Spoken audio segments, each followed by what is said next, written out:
My parents were raising crystal flutes to toast my sister's $60,000 rehearsal dinner when my phone buzzed in my pocket. A new $45,000 personal loan had just been approved in my name. I stood near the edge of the terrace at a luxury Scottsdale resort, listening to the string quartet play, while the notification sat on my screen. The loan was collateralized against Desert Roots, the agave nursery I had spent 4 years building from the dirt up. I looked across the room. My mother Cynthia was smiling. My father Richard was wiping away a practiced tear. They had forged my signature to fund the very champagne they were drinking. My name is Samantha Sullivan. I am 29 years old. Before I tell you how I froze every dime of their money before dessert even arrived, please take a second to like and subscribe to Elderly Stories, but only if you know what it feels like to be treated as your family's personal bank account. Drop your age in the comments below. Now let me take you to the exact moment I stopped being their scapegoat. The Scottsdale air smelled like roasted garlic and desert sage. Waiters in tailored vests carried trays of gold leaf appetizers past me. I did not drop my phone. I did not scream or cause a scene. I simply stood there in my simple navy dress and opened the attached bank document. It was from the private wealth management firm my parents used. I zoomed in on the signature line. It was not a generic digital font. It was an image of a physical signature uploaded to the file. I recognized the sharp loop of the S and the quick drag of the A. It was a direct trace from a sweet 16 birthday card I had given my mother 13 years ago. It was the only piece of my childhood she had ever bothered to keep in her home office desk. The pieces fell together instantly. 3 days ago, Cynthia had sent me a casual text message. She wrote, "Sammy, Dear Mr. Sterling needs your business tax ID for a routine trust update, so send it over when you have a second." I had sent it without hesitation. I was in the middle of hauling 50-pound bags of potting soil in 110-degree heat, trying to keep my small business alive. She was sitting in her air-conditioned kitchen, using my hard work to steal my credit line. I looked back at the head table. Brittany leaned into her wealthy fiancé Preston, laughing loudly at something his mother said. My parents had spent my entire life funneling our family resources to Brittany. They paid her private college tuition, bought her luxury cars, and funded her European summer trips. I bought a dented, used delivery truck with my own life savings. They called my struggles character building. They called my sister an investment. Now the investment was getting married to a commercial real estate heir, and my parents needed a final payout to keep up appearances for his high society family. I slipped my phone back into my pocket. I watched my father flag down a waiter for a fresh drink while my mother reached over to adjust Brittany's hair. They thought I would stay quiet to protect the family image, just like I always did. They thought I would swallow the debt so Brittany could have her perfect weekend. I turned away from the terrace and walked slowly down the hallway toward the restrooms. I was about to teach them a very expensive lesson. The hallway outside the private dining room was lined with textured silk wallpaper and sconces emitting a warm amber light. The thick mahogany doors muffled the laughter and the classical music spilling from my sister's rehearsal dinner. I stood near a decorative indoor fountain, listening to the water cascade over smooth stones. I did not have to wait long. My mother always preferred to orchestrate events from the shadows, ensuring the catering staff remained invisible and the wine glasses stayed full. She could never sit still when there was a show to run. When Cynthia pushed through the heavy doors, she held a clipboard she had commandeered from the venue manager. She was muttering under her breath about the placement of the raw bar and the temperature of the oysters. She wore a tailored emerald suit that likely cost more than my first commercial greenhouse. When she spotted me, her expression shifted from frantic event planner to mild irritation. "Sammy," she sighed, tapping her French manicured fingernails against the clipboard. "What are you doing out here hiding in the corridor? You are missing the toasts. Preston's father is about to speak, and we need our side of the family looking attentive." I stepped directly into her path. The ambient noise of the indoor fountain suddenly felt very loud. I did not raise my voice. I did not need to. I held up my phone screen, illuminating the digital loan document in the dim hallway light. The file glowed harsh and bright, displaying the $45,000 promissory note attached to my business tax identification number. "What is this?" I asked, keeping my tone flat and steady. Cynthia did not flinch. She did not gasp or drop her clipboard in horror. She merely adjusted her designer reading glasses and squinted at the glowing rectangle in my hand. Her lack of surprise was a heavy weight settling into my stomach. A normal parent would have panicked or immediately claimed identity theft. My mother simply sighed again, a long put-out sound, as if I had just spilled a glass of tap water on the carpet. "Oh, that," she said, waving her hand dismissively. She lowered her voice, glancing around the empty corridor to ensure no venue staff were eavesdropping on our conversation. "I took care of that this afternoon. It is just a temporary measure." "You forged my signature," I said. The metallic taste of betrayal coated my tongue. "You took out a loan against my company without my permission." "Do not use such ugly words," Cynthia whispered, her tone sharp and reprimanding. "No one forged anything.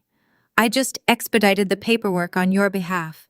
The family trust distributions are temporarily tied up in some bureaucratic red tape with Mr. Sterling, and the final vendor payments for the wedding were due today.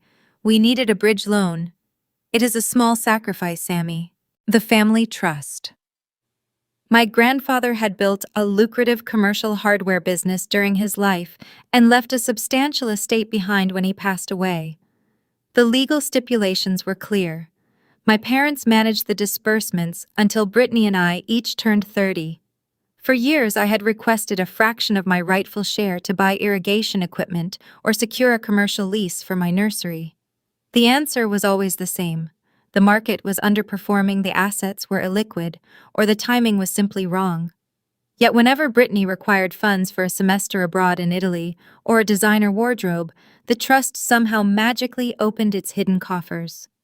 I had spent 4 years scraping by, eating instant noodles and sleeping on a cot in my office to build desert roots without a single dime of family support. Now, less than a year before I gained legal control of my inheritance, my mother had bypassed the strict fiduciary trustee to leverage the only asset I owned outright. $45,000 is not a small sacrifice, I said, gripping the phone tighter. "You collateralized my livelihood. If you default, the bank takes my nursery. They take my land." Cynthia rolled her eyes, a gesture she usually reserved for delayed flights or slow restaurant servers. "Do not be dramatic. We will pay it back as soon as the trust clears next month. You know how important this weekend is. Preston's family expects a certain standard. His father plays golf with state senators, Sammy. We cannot exactly hand them a bounce check for the floral arrangements." She stepped closer, invading my personal space. Her expensive floral perfume washed over me, cloying and heavy. She reached out with her free hand and grasped the collar of my dress. It was a simple navy shift I had found at a vintage consignment shop in Phoenix. I had ironed it carefully that morning, wanting to look presentable without spending money I desperately needed for agave seeds and topsoil. Cynthia tugged the fabric, roughly attempting to smooth out a non-existent wrinkle. Her knuckles brushed my collarbone. It was a subtle, calculated reminder of my place in her world. "You could have dressed up a little more for your sister?" she murmured, her gaze raking over my thrifted outfit with thinly veiled disdain. "But we love you anyway. Now put the phone away, fix your hair and go back inside. Smile at Preston's mother. And whatever you do, do not make a scene. Do not ruin this weekend for Brittany. She has worked too hard for this." Brittany had worked hard. The phrase echoed in my mind like a bad joke. My sister had never held a job that did not involve an employee discount at a high-end retail boutique. She had never stayed awake until 3 in the morning, calculating profit margins or negotiating wholesale fertilizer prices. Her hardest work was selecting the correct filter for her social media posts to maintain her pristine digital image. Cynthia gave my shoulder a firm, patronizing pat and stepped around me. She pushed through the heavy mahogany doors, returning to the clinking crystal and the string quartet without a second backward glance. She was so confident in her unwavering authority. She was so certain I would fall in line, swallow the injustice, and absorb the financial burden just to keep the fragile peace. I stood alone in the hallway, listening to the water trickling over the fountain stones. For 29 years, I had played the role of the quiet, dependable background character. I had accepted the hand-me-downs without complaint. I had tolerated the passive-aggressive comments about my dirt-stained work boots. I had watched them pour every ounce of their love and financial support into the golden child while expecting me to sustain myself on the meager scraps left behind. The microaggression with my collar had been the final twist of the knife. In that fleeting interaction, Cynthia had revealed her true perspective on my existence. My parents did not view my hard-earned independence as a triumph to be celebrated. They did not respect the late nights, the grueling manual labor, or the countless sacrifices I made to become self-sufficient in a harsh economy. To them, my business was merely an untapped financial resource, ripe for harvesting the moment their preferred daughter required a sudden bailout. My autonomy meant nothing compared to Brittany's social climbing and their desperate need to impress old money elites. They believed I was too docile to ever fight back against their demands. They believed I would accept a monumental theft disguised as a casual family favor. I looked down at the dark screen of my phone. The reflection staring back at me was not the obedient scapegoat they had raised. It was a seasoned business owner who knew exactly how to read a binding contract and who understood the precise legal definition of federal wire fraud. My mother had ordered me not to make a scene. She had demanded I protect the family image at all costs. But the family she wanted me to protect had just drawn a target on my back and handed the weapon to a bank. The era of keeping the peace was officially over. I unlocked my device, navigated to my email application, and began composing a message to the one man who had the power to stop the entire wedding dead in its tracks. I was ready to burn their carefully constructed facade to the ground. I walked away from the indoor fountain and pushed through the frosted glass door of the ladies' lounge. The space was a sanctuary of excessive Scottsdale luxury. Floor-to-ceiling veined marble gleamed under recessed lighting. Gold-plated fixtures arched over porcelain basins, and the air carried a faint scent of eucalyptus and lavender. I locked myself inside the largest stall, resting my forehead against the cool mahogany door for a single steadying breath. I did not shed a tear. Crying was a weakness I could not afford right now. Instead, I let the cold, rational part of my brain take the wheel. I opened my bank portal and downloaded the entire 60-page loan packet to my local phone storage. I needed the raw files secured before my parents could attempt to lock me out of the digital viewing room. My thumb swiped across the screen, analyzing the devastating terms my mother had so casually agreed to. The interest rate was predatory. It was a short-term bridge loan designed to extract extreme profit if the borrower missed a single payment. They had listed Desert Roots as the primary guarantor, pledging all my commercial nursery equipment, my delivery vehicles, and my inventory. If they defaulted, the private bank would auction off every agave pup and unsprouted seed I had painstakingly nurtured over the last 4 years. They would liquidate my lifework for pennies on the dollar just to pay for my sister's floral arrangements. I zoomed in on the final page where the electronic notary seal sat next to my name. I stared at the signature again. It was the exact same tracing from that sweet 16 birthday card. I remembered the specific afternoon I gave it to Cynthia. I had spent 2 weeks' allowance on a handmade pop-up card thinking it would finally make her smile. She had glanced at it, tossed it into her desk drawer, and told me to go clean my room because Brittany had friends coming over. That discarded card was the only piece of my handwriting she had access to. She had weaponized a teenage gesture of love to execute a corporate theft. I took a high-resolution screenshot of the signature block and placed it in a secure folder alongside the full PDF. The evidence was pristine and undeniable. My grandfather Arthur Sullivan had been a pragmatic man. He built his commercial hardware empire by refusing to tolerate fools, and he considered my father Richard to be the biggest fool of them all. Grandfather knew Richard was a hollow suit, a man who chased golf club memberships and luxury leased vehicles while failing at every business venture he touched. Before grandfather passed away, he constructed an ironclad, irrevocable trust to ensure Richard could not squander the family fortune. To guard the gates, he appointed Mr. Sterling. Mr. Sterling was a senior partner at a formidable Phoenix law firm. He was a strict, no-nonsense fiduciary trustee who operated by the exact letter of the law. He wore starched collars, harbored a deep disdain for frivolous spending, and required triple verification for any trust distribution. I still remember reading the trust documents after the funeral. Richard had tried to petition for immediate control of the capital, and Mr. Sterling had shut him down in open court with surgical precision. My parents despised the lawyer. They spent years trying to find legal loopholes to bypass his authority, but Mr. Sterling was a fortress. Cynthia had only managed to secure this new loan by stepping outside the trust parameters entirely and using my independent business as collateral. She thought she was being clever. She thought she had found a blind spot in the estate planning. She forgot that I also had Mr. Sterling's direct emergency email address. I opened my mail application and created a new message. I typed his address into the recipient line. My hands did not shake. The adrenaline coursing through my veins felt like ice water. I attached the downloaded loan packet and the screenshot of the forged signature. I did not write a long emotional plea. I did not explain the dynamics of my sister's wedding or my mother's cruelty in the hallway. Estate lawyers do not care about family drama. They care about liability exposure and unauthorized financial maneuvers. I tapped the message body and typed a single definitive sentence. I did not authorize this loan.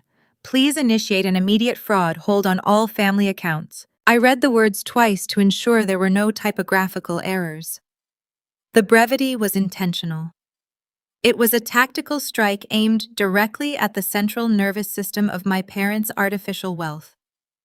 By reporting fraud on an account tied to their primary banking institution, the automated security protocols would instantly cascade across their entire financial portfolio. Every credit card, every checking account, every linked line of credit would be frozen, pending a federal investigation. Algorithms do not care if you are hosting a rehearsal dinner. Algorithms only care about protecting bank assets. I pressed send. The small swoosh sound of the email departing felt like a physical weight lifting from my shoulders. The mechanism was in motion. The trap was set, and there was nothing my mother or father could do to pry it open. I washed my hands at the marble sink, letting the warm water run over my calloused skin. I dried them on a monogrammed linen towel, checked my reflection in the gilded mirror, and smoothed the collar of my thrifted navy dress. I walked out of the restroom and navigated the corridor back toward the private dining room. The heavy mahogany doors swung open, yielding to the sounds of the celebration. The atmosphere was intoxicated with wealth and forced cheer. Waiters poured vintage Cabernet into crystal glasses. The string quartet was playing a lively classical piece, and the ambient chatter of 60 guests filled the room. I slipped through the crowd, moving like a ghost among the tailored suits and designer evening gowns. The scent of seared filet mignon and truffle butter hung heavily in the air. I approached table 4, where I had been seated next to a distant cousin and an empty chair. I pulled out my seat and sat down, unfolding my cloth napkin and placing it neatly in my lap. I picked up my water goblet and took a slow, deliberate sip. At the head table, the party continued unchecked. Brittany was holding up her left hand, showing off her heavy diamond engagement ring to one of Preston's aunts. The stone caught the chandelier light, flashing brilliantly. Preston sat beside her, radiating the effortless confidence of old generational money. His family owned half the commercial real estate in downtown Phoenix. They were the kind of people who did not tolerate scandal or financial instability. They valued discretion above all else. Richard was standing near the edge of the riser, shaking hands with Preston's father. Richard wore a custom tuxedo that fit his broad shoulders, perfectly projecting the image of a successful patriarch. He was laughing at a joke, his teeth white, his posture relaxed. Cynthia sat nearby, elegantly sipping her champagne. Her emerald suit unwrinkled, her expression triumphant. She had handled the caterer, she had handled the pesky daughter in the hallway, and she believed her bridge loan was safely secured. They looked so happy. They looked so secure in their stolen kingdom. I set my water glass down and rested my hands in my lap. I did not glare at them. I did not scowl. I just watched them with the quiet patience of a hunter waiting in a blind. The email had been delivered. Mr. Sterling was known to monitor his urgent communications at all hours. The digital gears were already grinding, stripping away their access to the funds they were currently drinking. I looked at the gold-rimmed plate sitting empty in front of me. Dessert was scheduled to arrive in a few short minutes. I knew exactly what was coming. The financial guillotine had been released. The blade was currently dropping through the air, rushing downward with terrifying speed. My parents were standing right on the chopping block, grinning at the crowd, oblivious to the shadow falling over their necks. I leaned back in my chair, letting the classical music wash over me, ready to watch the impact. I sat there listening to the low hum of the rehearsal dinner, watching a single bead of condensation slide down my crystal water goblet.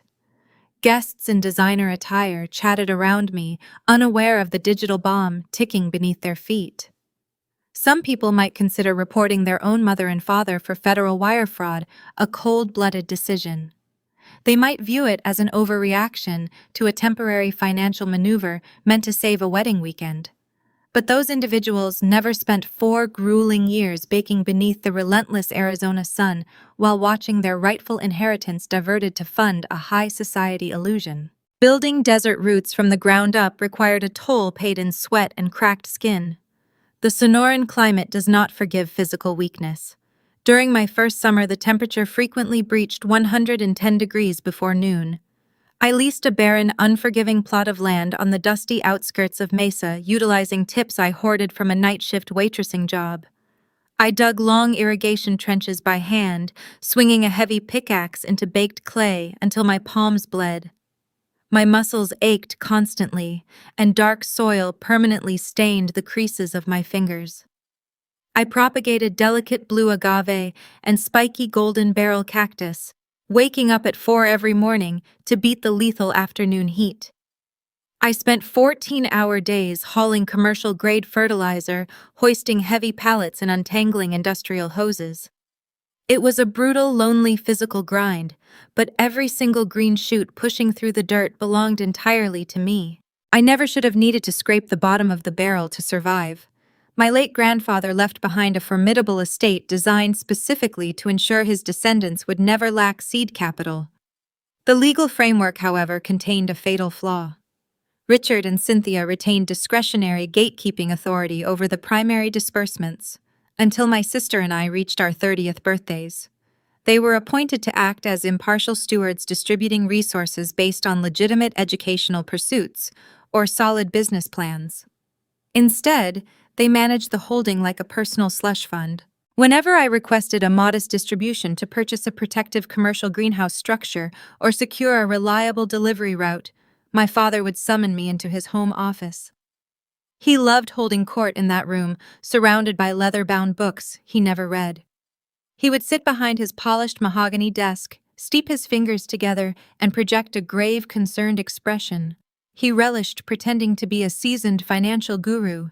He would shake his head, release a heavy theatrical sigh, and feed me the same rehearsed lie. The market is experiencing a severe downturn, Samantha. Our portfolio has taken a substantial hit this quarter. Liquidating assets right now would be fiscally irresponsible. You need to learn patience. You need to build character. I accepted his excuses at first, believing we were weathering a difficult economic storm as a united front. Then I began noticing where the non-existent capital was actually flowing. The market downturn miraculously never applied to Brittany. When my sister decided she wanted to study art history at an elite out-of-state private university, the exorbitant tuition checks cleared instantly. When she required an off-campus luxury apartment featuring a rooftop pool and concierge service, the lease was signed without hesitation. When she needed to find herself during a winter ski excursion in the Swiss Alps, the travel agent received full payment. Her lifestyle became a bottomless sinkhole of premium expenses financed directly by the legacy our grandfather built. The true depth of their financial favoritism crystallized on a Tuesday afternoon 3 years ago.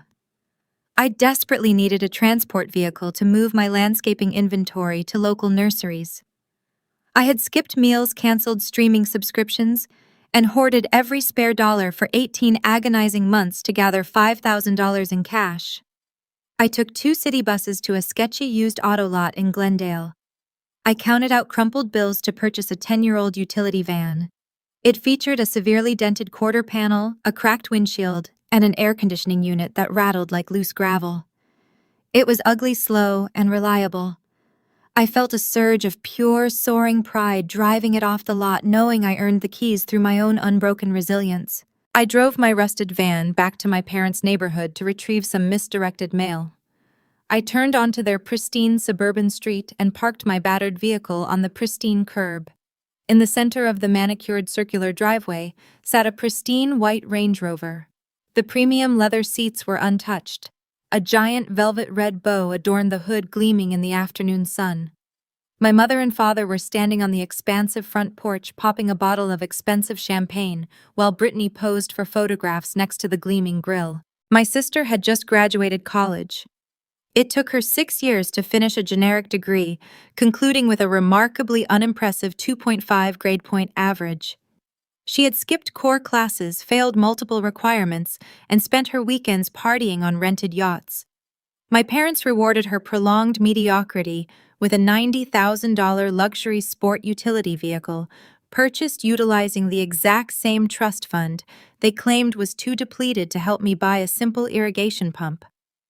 I stood on the sidewalk leaning against my dented metal door, watching them celebrate. Cynthia noticed me standing there in my dusty work clothes. She did not invite me to join the toast. She merely offered a tight, patronizing wave, smiled a thin smile, and turned her back to refill Brittany's glass. I did not cross the lawn to confront them that day. I got back into my hot, rattling van, shifted it into gear, and drove back to my dirt lot.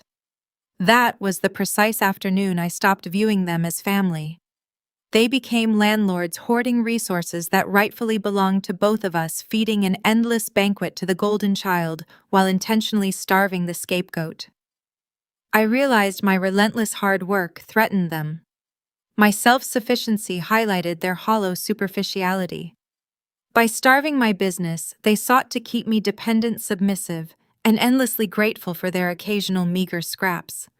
Instead, their neglect forged me into something unbreakable. This historical exploitation is the exact reason I felt zero hesitation pressing send on that email to Mr. Sterling tonight. Forcing my name onto a predatory loan to protect their fragile social image was not an isolated mistake. It was the arrogant culmination of a 10-year pattern. They believed my entire existence was meant to serve as a convenient buffer for their bad choices. They thought I was too conditioned by years of silent suffering to ever strike back against their theft. The vivid memory faded as the ambient noise of the Scottsdale rehearsal dinner swelled around me. The rich baritone voice of Preston's father echoed near the head table, drawing polite, genuine laughter from the well-dressed guests.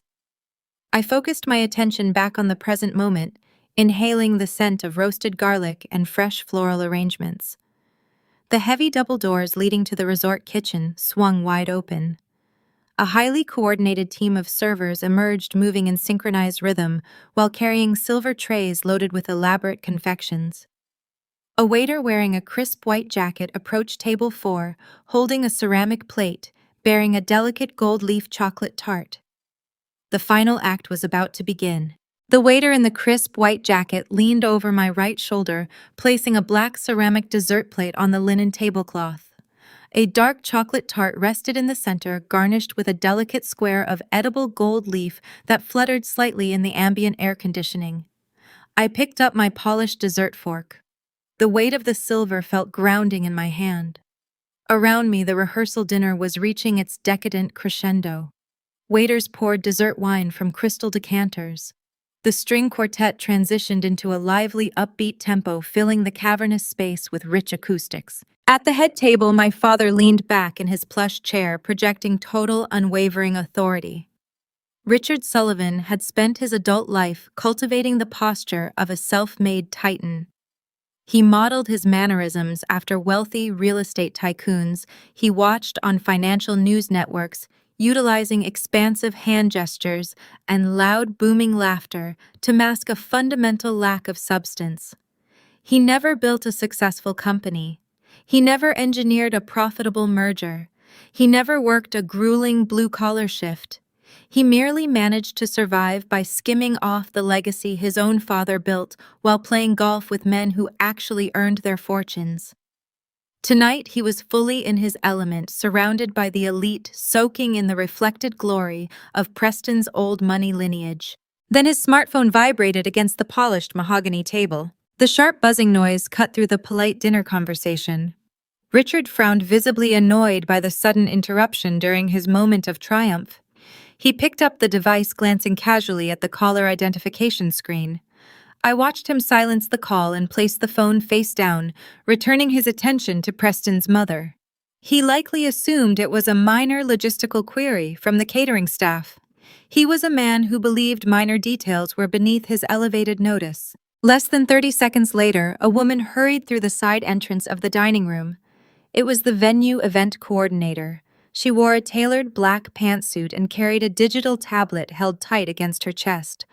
Her face was pale, uncharacteristically flushed with anxiety. She navigated the maze of round tables with panicked, urgent strides, intentionally avoiding eye contact with the wealthy guests. She bypassed the catering staff and approached the head table, directly stepping right behind my father's chair. She leaned down, bringing her mouth very close to his ear. I took a slow, deliberate bite of my chocolate tart. The rich, bitter cocoa dissolved on my tongue. I kept my gaze fixed steadily on the head table, observing every micro-expression. Richard leaned away from the coordinator, clearly irritated by the physical breach in high society etiquette. He plastered a fake, jovial smile on his face, trying to play off the awkward interruption to the surrounding guests. The coordinator shook her head, refusing to be dismissed so easily. She tapped the illuminated screen of her tablet and held it out for him to read. She spoke in a rapid, hushed whisper. Her stiff posture screamed institutional panic. The fake smile melted off my father's face. The transformation was swift and brutal to witness. The healthy, tanned color drained from his cheeks, leaving behind a sallow gray pallor. The coordinator had just informed him that the $15,000 final payment for the luxury venue had declined. In high-end resort contracts, the final balance must clear before the event concludes, or the management retains the strict legal right to halt all ongoing services, close the open bars, and turn on the harsh overhead lighting. Richard reached into his tailored tuxedo jacket pocket, retrieving a sleek leather wallet. He pulled out a heavy metal premium credit card and handed it to the coordinator. He offered a strained, tight-lipped grimace, waving his hand as if swatting away a persistent desert insect. He expected the secondary replacement card to resolve the embarrassing glitch instantly. The coordinator accepted the metal rectangle, scurrying back toward the lobby payment terminal with renewed urgency. I set my fork down on the ceramic plate. I knew exactly what would happen next. Mr. Sterling did not implement partial security measures or subtle warning flags. When the estate lawyer triggered a fraud protocol, he deployed a catastrophic blanket freeze across the entire financial architecture. Every routing number, every checking account, every line of credit tethered to the Sullivan family name was now entombed behind strict biometric locks and federal investigation holds. My father had built his entire identity on the grand illusion of limitless liquidity. Now he was a man stranded in the unforgiving desert without a single drop of water. The coordinator returned faster than before. She did not whisper this time. Her voice carried a sharp, frantic edge born from the terrifying realization that her own corporate commission was suddenly in severe jeopardy. She slid the premium metal card back onto the table directly in front of Preston's parents. It had also declined. Richard stood up abruptly. The legs of his heavy wooden chair scraped harshly against the polished marble floor. The sharp grating noise echoed across the room. Several guests at adjacent tables paused their conversations, turning their heads to observe the sudden jarring commotion. Preston's father stopped mid-sentence, a deep frown forming on his aristocratic features. He possessed a sharp predator instinct for financial instability. He recognized the distinct metallic smell of panic. "Excuse me for just one moment," Richard announced, addressing the groom and his parents. His voice wavered noticeably, lacking its usual booming confidence. Just a minor banking error. I will handle this matter very quickly. He stepped away from the table, pulling his smartphone from his pocket with trembling fingers. His thumbs jabbed frantically at the glass screen. I watched him dial the direct emergency number for his private wealth manager. He pressed the device against his ear, pacing in tight, nervous circles near the elaborate floral archway. He fully expected the soothing, obsequious tone of his personal banker, apologizing profusely for the inconvenience and manually overriding the system blocks. Instead, the cold, automated digital voice of the Federal Fraud Prevention Center answered his call. I could not hear the robotic words echoing from the tiny speaker, but I could read the devastating impact written across his posture. His broad, confident shoulders slumped inward.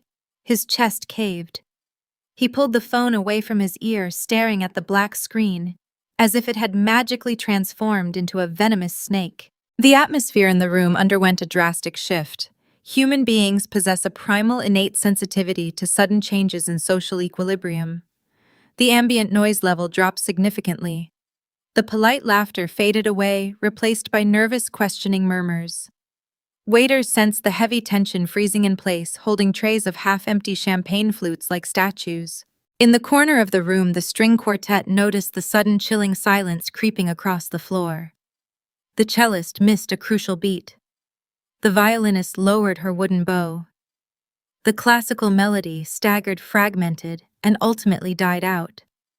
The sudden absence of music left a heavy, suffocating vacuum in the dining room. The only sound remaining was the faint rhythmic trickling of the indoor water fountain bleeding in from the hallway. Richard stood frozen near the archway, holding his useless, unpowered phone. He realized the vast, unmanageable scope of the catastrophe unfolding around him. His accounts were locked tighter than a bank vault. His pristine credit was denied. He had 60 wealthy guests expecting an open bar and a premium luxury venue, demanding $15,000 he could no longer access. He slowly turned his head, scanning the quiet room. His desperate, searching eyes darted past the confused guests, past Preston's harshly judging family, past my sister, who was now gripping the table edge in mounting wide-eyed horror. His gaze swept across the silent room until it found table 4. He locked eyes with me. I did not look away. I did not shrink down in my chair or break contact. I sat with perfect rigid posture, my hands resting calmly on my lap. The sterile air between us cracked with silent mutual realization. He saw the cold surgical calculation in my eyes. He remembered the forged signature, the predatory corporate loan, the casual arrogant theft of my hard-earned livelihood. The timeline aligned perfectly in his panicked mind. He finally understood that the docile, obedient scapegoat had intentionally triggered the explosion. I picked up my silver fork once more. I carved another small, precise piece of the gold leaf chocolate tart. I lifted the dark, rich dessert to my mouth, chewing slowly and deliberately, while maintaining unbroken eye contact with the man who had actively tried to steal my future. I offered him a small, terrifyingly calm smile. The trap had snapped shut with bone-crushing force. His golden cage was permanently locked. He was trapped inside with the very people he had spent his pathetic life trying to impress, and he had zero capital left to sustain the expensive illusion. The first domino had fallen crashing into the rotten foundation of their lies. Now the momentum was irreversible, and the real unvarnished destruction was about to begin. The groom was watching his future father-in-law unravel at the seams, and my mother was about to discover that her arrogant hallway threat had ignited an inferno she could not possibly contain. The heavy silence in the dining room stretched into an unbearable, agonizing quiet. Richard stood frozen by the floral archway for several long seconds before his survival instincts finally overrode his shock. He pocketed his useless cell phone and marched back toward the head table. His strides were rigid, lacking their usual fluid grace. He reached the back of Cynthia's chair and clamped his large hand down on her shoulder. His fingers dug deeply into the expensive emerald fabric of her suit jacket. Cynthia turned around, prepared to offer a sharp reprimand for wrinkling her tailored outfit. The scolding died on her lips the moment she registered the raw, unfiltered panic radiating from her husband's face. Richard leaned down, pulling her close. He hissed into her ear, his voice a frantic, raspy whisper that barely contained his mounting terror. I could not decipher the exact syllables from my seat across the room, but the rigid horror locking Cynthia's features communicated everything necessary. Her polished social veneer fractured. She dropped her monogrammed linen napkin onto the floor, abandoning her half-finished glass of vintage champagne. They stepped away from the seated guests, retreating into a shadowed corner near the heavy velvet window drapery. Their hushed argument became a rapid exchange of frantic hand gestures and wide, terrified eyes. Richard kept shaking his head, swiping his thumb across his throat in a sharp cutting motion to indicate the frozen accounts. Cynthia pressed her manicured fingers against her temples, her perfect posture crumbling under the sudden immense weight of their new reality. They looked like two desperate actors who had suddenly forgotten their lines in the middle of a live theatrical performance. Preston observed their erratic behavior from his seat at the center of the table. My future brother-in-law was not a fool. He had been groomed since childhood to inherit a sprawling commercial real estate empire. Men raised in that specific echelon of wealth possess a finely tuned radar for fiscal instability. They are taught to scrutinize balance sheets, negotiate ruthless acquisitions, and spot bad investments from a mile away. To Preston, a declined premium credit card at a major family event was not a mere inconvenience.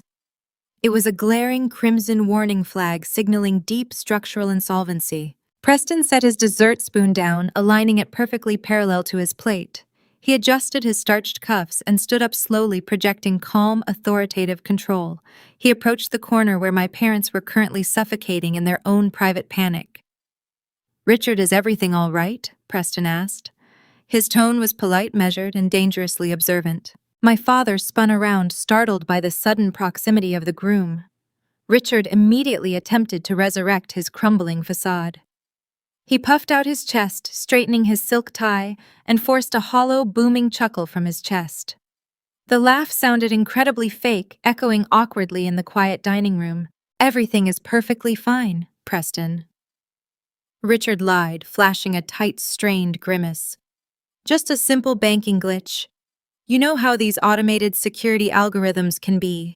They flag a large, out-of-state venue charge and suddenly freeze the card for your own protection. I am just waiting on a callback from my wealth manager to clear up the confusion. Please go back and enjoy your dessert. We will have this sorted in 5 minutes." It was a plausible excuse. Wealthy individuals frequently encounter overzealous fraud protection measures when traveling or authorizing unusually large expenditures. For a fleeting second, Preston's rigid posture relaxed slightly. He offered a courteous nod, accepting the explanation at face value. He turned around, preparing to return to his waiting bride. Before Preston could take 3 steps, the venue event coordinator returned. She marched back into the dining room, flanked by a stern-looking man wearing a dark security suit. The coordinator had exhausted her patience. She was no longer interested in preserving the delicate social dynamics of a high-society rehearsal dinner. Her corporate mandate required securing a valid payment method before allowing the guests to consume another drop of expensive alcohol. She carried a wireless credit card terminal in her hand, its digital screen glowing brightly in the dim ambient light. "Mr. Sullivan!" She called out, her voice slicing through the room with sharp administrative authority. She did not whisper this time. She spoke loudly enough for the entire head table to hear every single word. The primary card declined a second time, and the secondary card triggered a hard terminal lock. "Our bartenders cannot pour another drink until we secure a working pre-authorization for the open bar tab. The current beverage balance sits at $8,000. I need another form of payment right now." The sheer volume of her demand shattered Richard's delicate lie into 1,000 jagged pieces. Preston's father stopped chewing his food. His mother slowly lowered her crystal goblet, her eyes narrowing into cold, calculating slits. In their elite social circle, discussing unpaid bills in front of wedding guests, was considered the ultimate unforgivable vulgarity.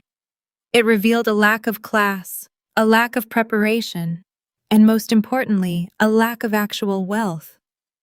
The illusion of the Sullivan family fortune was evaporating under the harsh glare of the venue coordinator's wireless payment terminal. Brittany sat frozen in her custom silk gown, her mouth parted in stunned disbelief. My sister had never experienced the concept of insufficient funds. She treated money like oxygen, assuming it would always be readily available whenever she needed to take a breath. She stared at our father, waiting for him to produce a magic solution, pull out another premium card, and banish the annoying venue staff. When Richard simply stood there sweating through the collar of his expensive tuxedo, Brittany realized no rescue was coming from him. Her gaze darted frantically around the room, searching for an alternative safety net. She looked past her confused fiancé, past his judging parents, and zeroed in directly on me. She locked eyes with me across the expanse of the dining room, her perfectly contoured face twisted into a deep, resentful glare. I knew that specific look intimately. It was the exact same expression she wore whenever she wrecked a rental car or overdrafted her checking account during a shopping spree.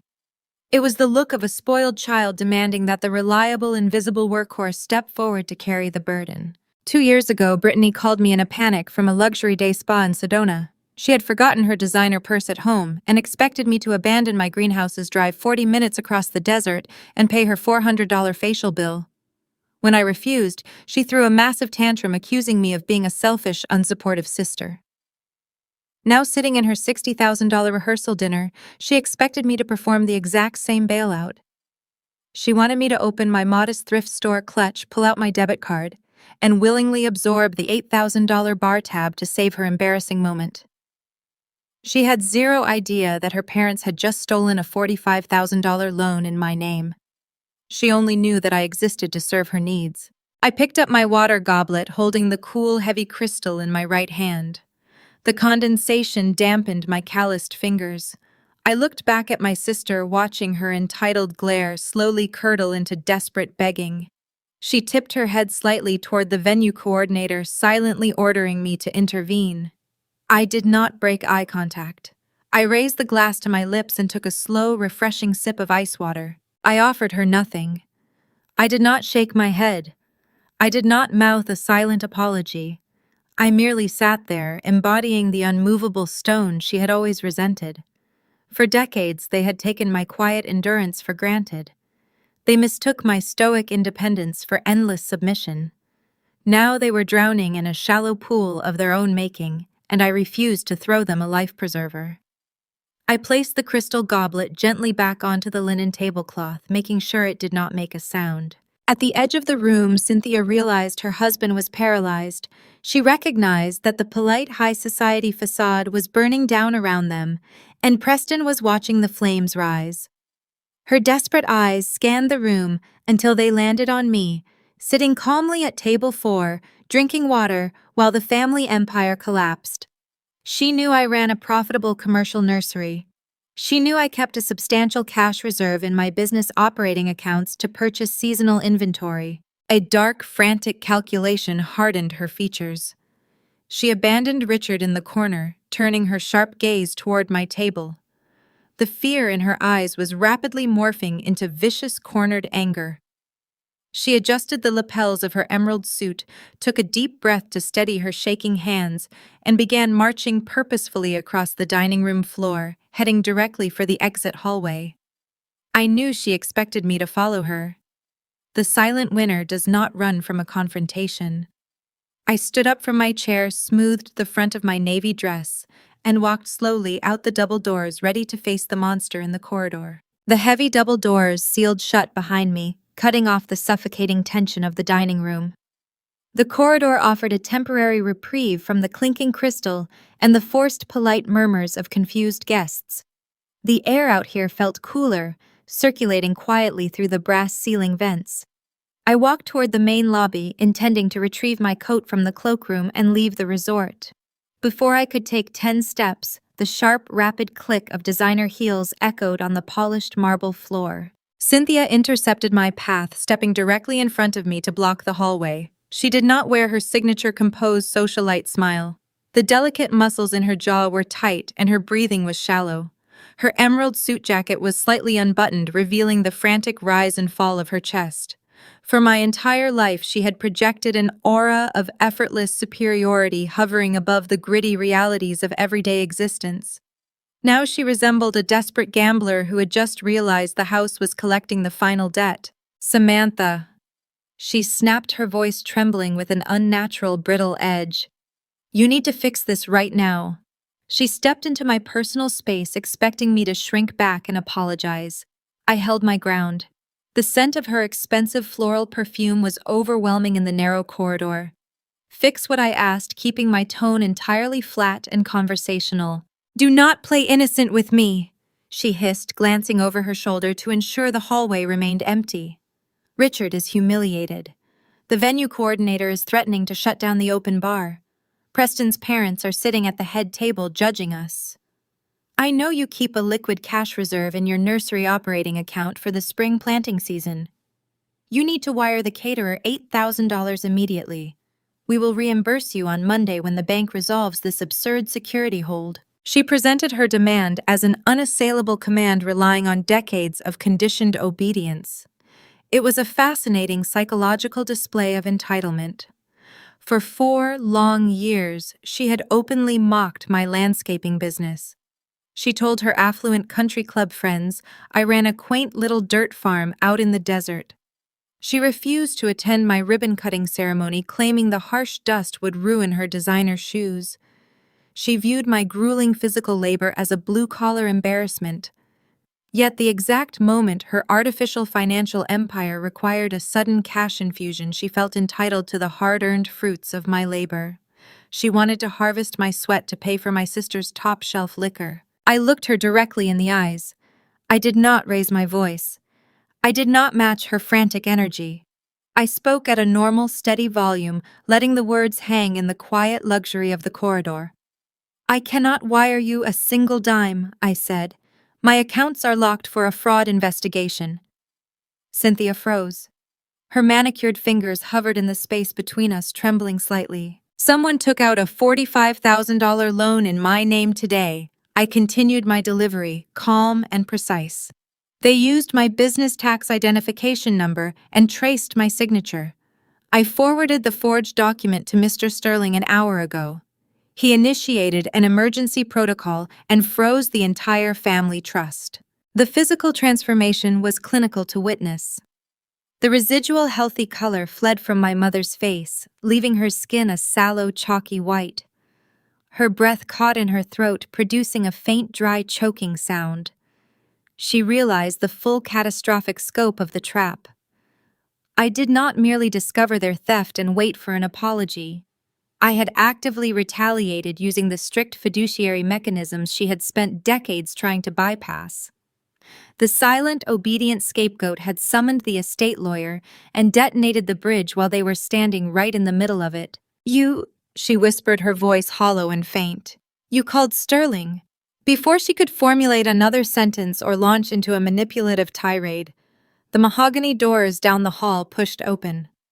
Preston stepped out into the corridor. My future brother-in-law had left the dining room, presumably to find a quiet space to contact his own financial advisors.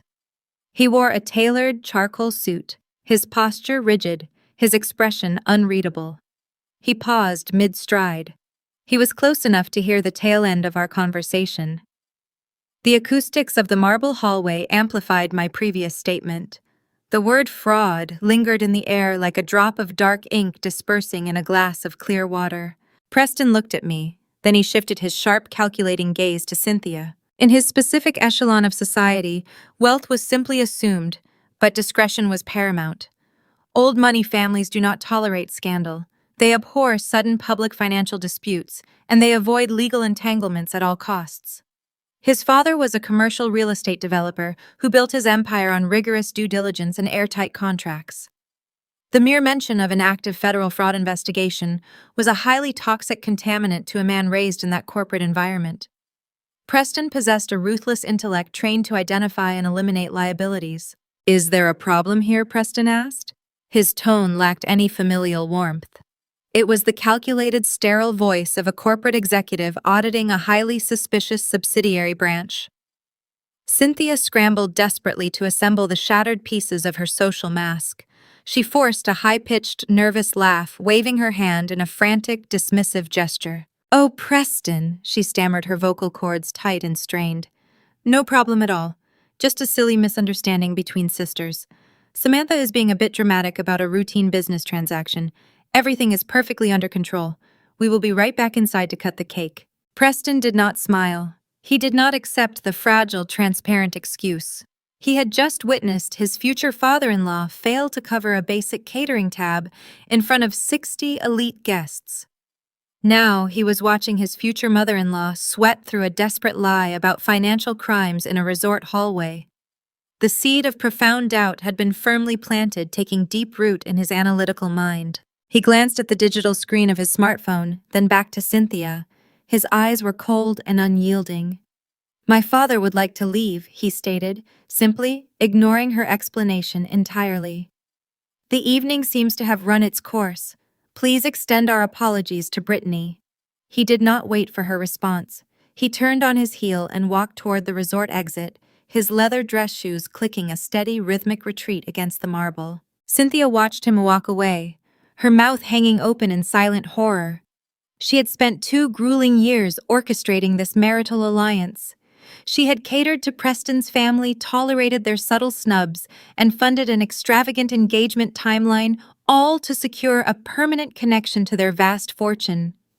Now the golden ticket was walking out the door, and she lacked the liquid capital to stop him. The rehearsal dinner unraveled rapidly following his departure. Word spread through the private dining room like a quiet, invisible virus. The sudden, unannounced exit of the groom's parents signaled a catastrophic shift in the social hierarchy. The elite guests recognized the distinct smell of sinking ships. The venue manager, realizing the bar tab would likely remain unpaid, instructed the bartenders to pack up the premium liquors and close the stations. The bright, harsh overhead maintenance lights flickered on, banishing the warm, flattering amber ambiance. The string quartet packed their instruments in uncomfortable silence, leaving through the service doors. I walked out to the valet stand. The desert night air felt crisp and clean against my skin, a sharp contrast to the suffocating lies inside the building. The scene outside the resort entrance was a masterclass in high society humiliation. The wealthy guests who had been raising crystal flutes just 30 minutes prior were now standing in hushed, clustered groups waiting for their luxury vehicles. They exchanged highly suspicious glances, whispering behind manicured hands. They intentionally created a wide physical distance from Richard, who stood near the stone pillars, looking like a hollow, deflated shell of his former self. Brittany was sobbing softly into a silk tissue, her custom gown dragging on the concrete driveway as she stared at the taillights of Preston's departing town car. The grand illusion was dead. The Sullivan family name was now officially synonymous with bounced checks and canceled open bars. I handed my claim ticket to the valet attendant. I did not feel a single ounce of pity. Pity requires a foundation of innocence, and no one standing on that circular driveway was innocent. They had built their fragile glass house on a foundation of my stolen labor. Now the glass was shattering, cutting the architects to ribbons. The valet pulled my dented utility van up to the curb, parking it right next to a line of pristine imported sedans. I climbed into the driver's seat, the engine roaring to life with a familiar, comforting rattle. I merged onto the dark desert highway, driving toward my modest apartment, leaving them to navigate the wreckage. The night was over, but the real reckoning was still approaching. Tomorrow morning, the harsh Arizona sun would rise, bringing the dawn of my sister's wedding day. The local vendors would demand their final clearing payments. The florist would expect a valid check. The broken facade would face the ultimate stress test. And my father, clutching a desperate retroactive authorization form, would soon realize he was standing at the edge of a sheer cliff with nowhere left to run. Dawn in the Sonoran Desert arrives with quiet, geometric precision. I sat on the private balcony of my standard guest room, wearing faded denim jeans and a simple cotton shirt. A ceramic mug of black coffee rested in my hands, radiating a steady, comforting warmth against my palms. Below me, the resort grounds stretched outward in pristine emerald patterns, contrasting sharply against the rugged, rust-colored mountains on the horizon.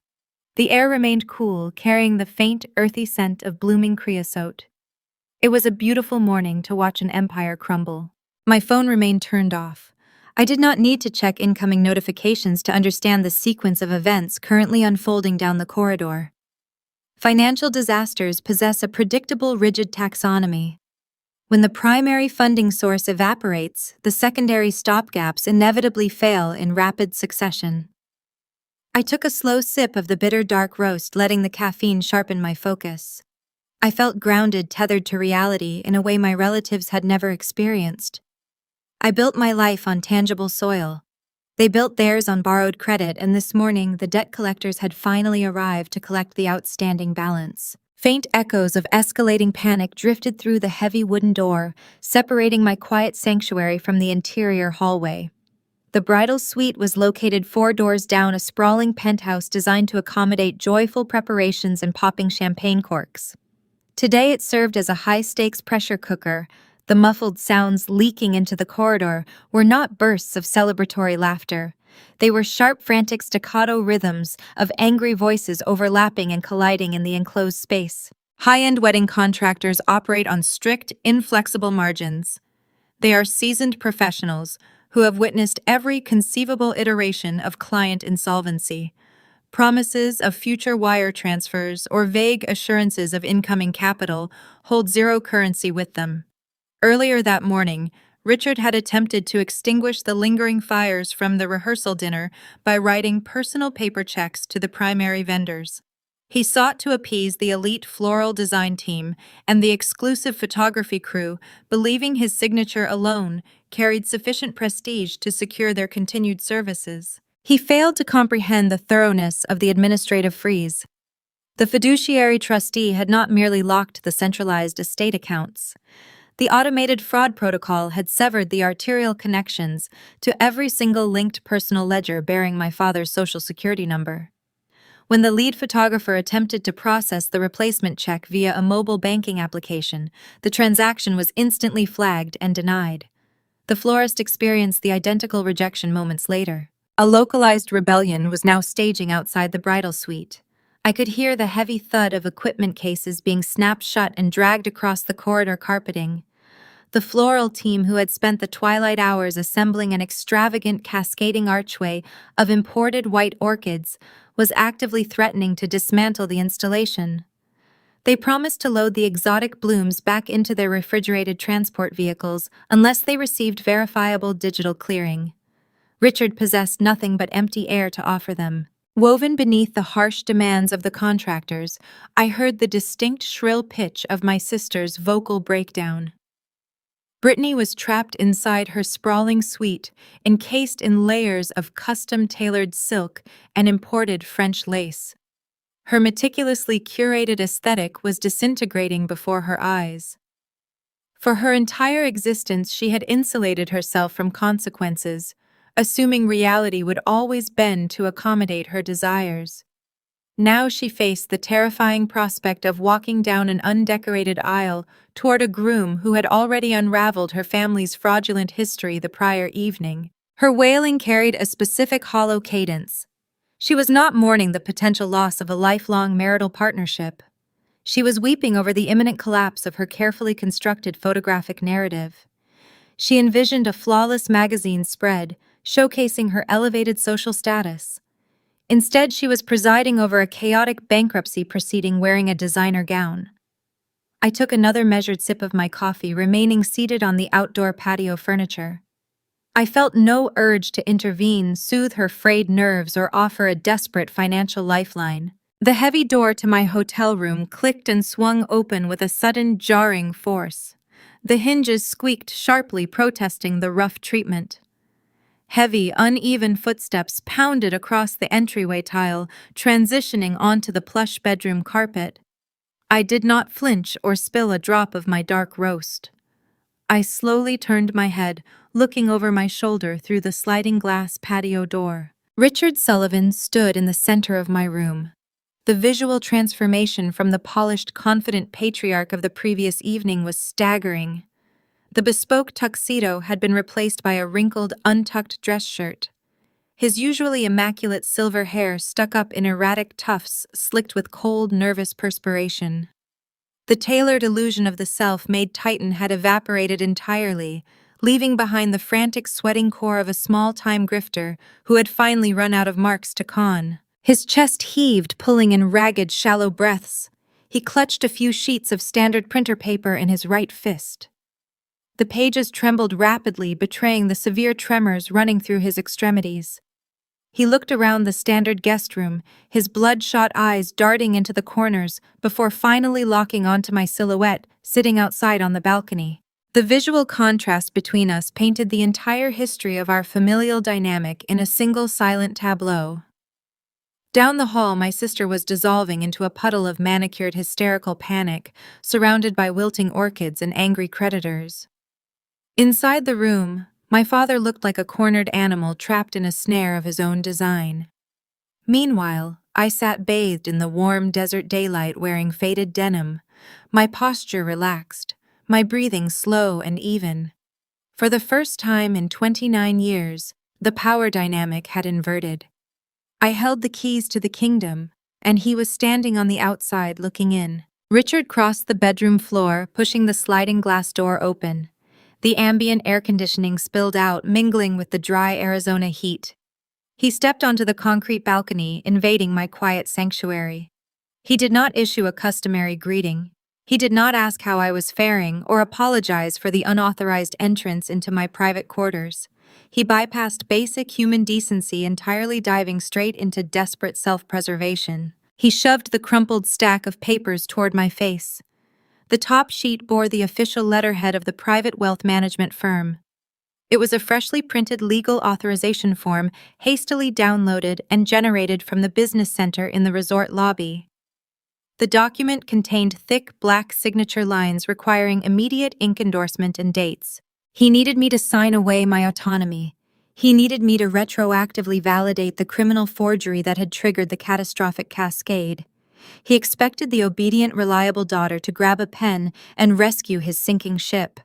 His jaw clenched, his eyes wide with a manic, volatile energy.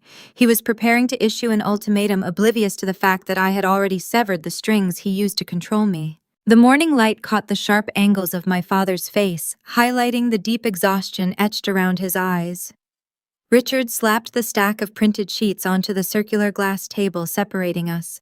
The impact produced a sharp crack that echoed into the quiet morning air. The top page bore the familiar embossed crest of the Private Wealth Management Group. He tapped a thick manicured index finger against the bottom margin where a blank signature line waited. He was breathing heavily through his nose, his chest rising and falling in erratic spasms. "Sign the forms, Samantha," he commanded. His voice lacked the rich, booming resonance he usually deployed in boardrooms and country clubs.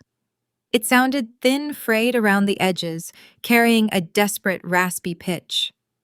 I kept my hands wrapped around my warm ceramic mug. I did not glance down at the legal documents. "What are they?" I asked, keeping my tone mild. "It is a retroactive authorization," he explained, wiping a bead of perspiration from his temple. "It legally validates the bridge loan and removes the unauthorized activity flag. You are going to sign every single page. Then you are going to dial Sterling's direct office line on speakerphone. You will tell that arrogant fiduciary you made a mistake, that you were confused about your own business filings, and you authorized the transaction months ago. You will instruct him to lift the administrative freeze immediately." He delivered the instructions like a seasoned general ordering a subordinate soldier into battle. He expected the ingrained hierarchy of our familial dynamic to assert itself. For decades, his commands were absolute law within our household. When he issued an order, his daughters obeyed. I took another sip of my dark roast coffee. The bitter flavor washed over my tongue. I lowered the mug and rested it on the glass table, inches away from his life-saving paperwork. "I am not signing anything I stated." Richard leaned forward, bracing both hands against the edge of the patio table. His knuckles turned stark white under the pressure. The desert breeze rustled the collar of his untucked dress shirt. He realized the authoritative approach was failing, so he pivoted seamlessly to the only other tactic he possessed: intimidation. "Listen to me very carefully," he growled, lowering his pitch to a menacing register. "You are going to fix this mess right now, or I will personally dismantle that pathetic little dirt farm you love so much. Do you understand me? I will call Jonathan Hayes. He is a senior partner at the most ruthless litigation firm in Phoenix, and he owes me 3 separate favors.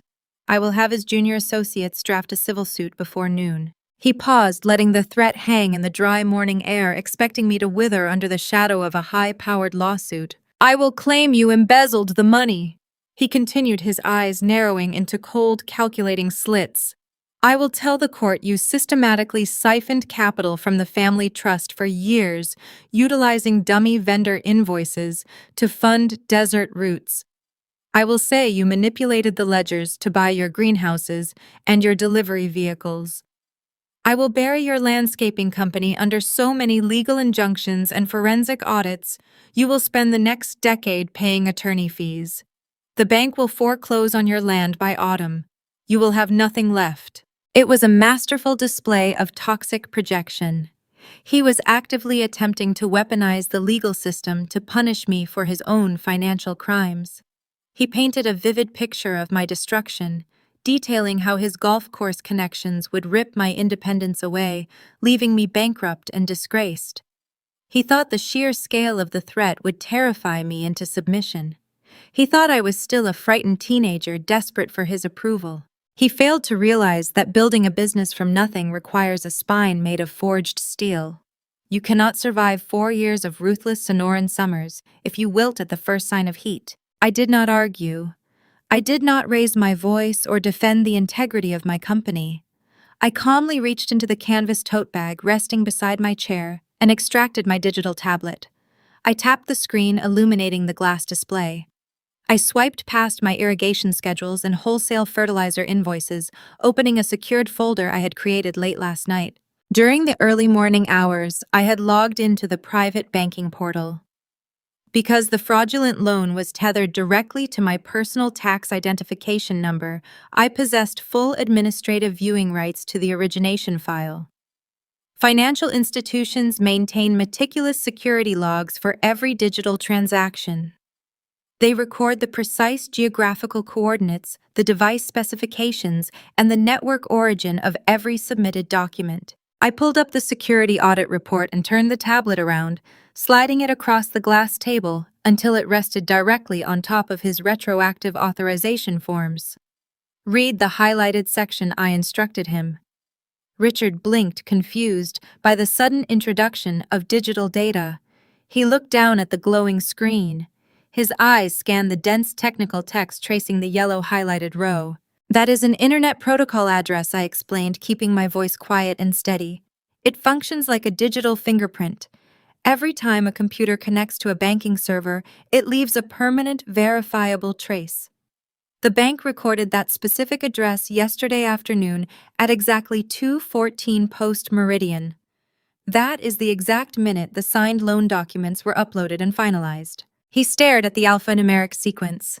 The color in his face shifted from an angry mottled red to a sickly translucent gray. "I ran a trace on that sequence last night," I continued, leaning back in my chair. "It maps directly to the primary wireless router installed in your Scottsdale home office. The same network you use to check your stock portfolio and email your country club buddies. The device identifier listed next to the timestamp corresponds to a desktop computer registered in Cynthia's name." The silence on the balcony grew heavy, suffocating the ambient sounds of the waking resort. Richard stared at the illuminated screen, his mouth opening and closing soundlessly. The intricate legal threat he had constructed moments ago crumbled into fine dust. Jonathan Hayes and his ruthless litigation firm could not save him from a localized digital footprint. "You did not just forge my name, Dad," I said. I let the words land with precise surgical weight. "You committed federal wire fraud." The legal distinction was critical and devastating. A simple forged signature on a local contract might trigger a civil dispute. but utilizing an interstate electronic network to transmit falsified documents to a federally insured banking institution elevated the transgression to a severe criminal offense. He had crossed a boundary that carried mandatory sentencing guidelines. "If I sign those retroactive forms, I am aiding and abetting a felony," I told him. "I am making myself a co-conspirator to your theft. That is never going to happen. You chose to steal my credit to fund a party. Now you get to pay the final bill." Richard slowly backed away from the table. His hands retreated from the glass surface as if the material had suddenly turned red hot. The realization of his impending doom washed over him, stripping away the final remnants of his patriarchal arrogance. He had swaggered onto my balcony, expecting to bully a compliant subordinate into saving his life. Instead, he walked blindly into a reinforced steel trap. He looked at the printed sheets resting beneath the glowing tablet. They were useless scraps of paper. He could not force my hand. He could not lie his way out of the server logs. He was trapped in a luxury resort with zero liquidity, angry vendors pounding on the doors, and a digital paper trail leading federal investigators straight to his home office. He did not utter another word. He did not attempt a parting insult or a final plea for mercy. He turned around, his posture stooped and hollowed out. He walked back through the sliding glass door, crossing the hotel bedroom with heavy, defeated footsteps. The hallway door clicked shut behind him, leaving me alone once again with the faint scent of creosote and the warm morning sun. I retrieved my tablet, turning off the display. The trap was locked, but the fallout was far from over. Richard was retreating into a hallway filled with hostile wedding contractors, but an even greater threat was already mobilizing against him. Preston's family did not build a commercial real estate empire by ignoring red flags. The groom had walked out of the rehearsal dinner carrying the word fraud ringing in his ears. By now, the wealthy in-laws were undoubtedly conducting their own aggressive background investigations. Richard was staggering away from my balcony, only to walk directly into a firing squad he could not possibly outmaneuver. The wedding day had officially begun. I remained on the balcony for several minutes after my father retreated, watching the morning sun stretch across the manicured golf course. The quiet solitude was a temporary luxury I could no longer indulge. I needed to gather my belongings and check out of the resort before the final collapse consumed the entire floor. I walked back inside my hotel room, packed my canvas tote bag, and smoothed the fabric of my denim jeans. I opened the heavy wooden door and stepped out into the carpeted corridor. The scene outside the bridal suite resembled the aftermath of a localized natural disaster. The hostile rebellion I had heard through the walls had escalated into a full administrative blockade. The lead floral designer stood near the elevator banks, arguing in hushed, venomous tones with the resort security manager. A cart loaded with imported white orchids sat abandoned in the center of the hallway, a stark monument to unpaid invoices. The door to the penthouse suite remained ajar, propped open by a stray piece of luggage. I walked slowly down the corridor, my rubber-soled boots making zero sound against the plush carpeting. I positioned myself near an alcove, housing a decorative bronze sculpture blending into the shadows. I had no intention of stepping inside the war zone, but I refused to miss the final act of the play. A soft electronic chime signaled the arrival of the main elevator car. The polished steel doors slid open, revealing a scene that defied every traditional wedding day expectation. The groom did not emerge wearing a bespoke tuxedo surrounded by a laughing entourage of groomsmen. Preston stepped out of the elevator cabin, flanked solely by his father. They both wore tailored dark charcoal business suits, projecting the severe aesthetic of corporate liquidators arriving to dismantle a bankrupt subsidiary. Preston held a thick manila dossier in his right hand. The leather-bound folder appeared heavy, packed tight with printed spreadsheets and legal summaries. He walked with a measured, predatory stride, his leather Oxfords clicking rhythmically against the floorboards near the elevator track. His father walked half a step behind him, his face set in a stony, unreadable mask. These were men who viewed the world through the cold, unyielding lens of risk assessment and return on investment. The groom's father built his commercial real estate empire by swallowing vulnerable competitors and identifying fatal weaknesses in corporate balance sheets. He did not operate on blind trust or polite high society assumptions. When he witnessed his future-in-law fail to clear a basic venue catering tab the previous evening, his finely tuned defense mechanisms activated instantly. He did not accept the fragile excuse of a banking glitch. He recognized the distinct behavior of a man drowning in hidden liabilities. While my parents spent the midnight hours pacing their hotel room in blind panic, Preston's father had mobilized his corporate legal division.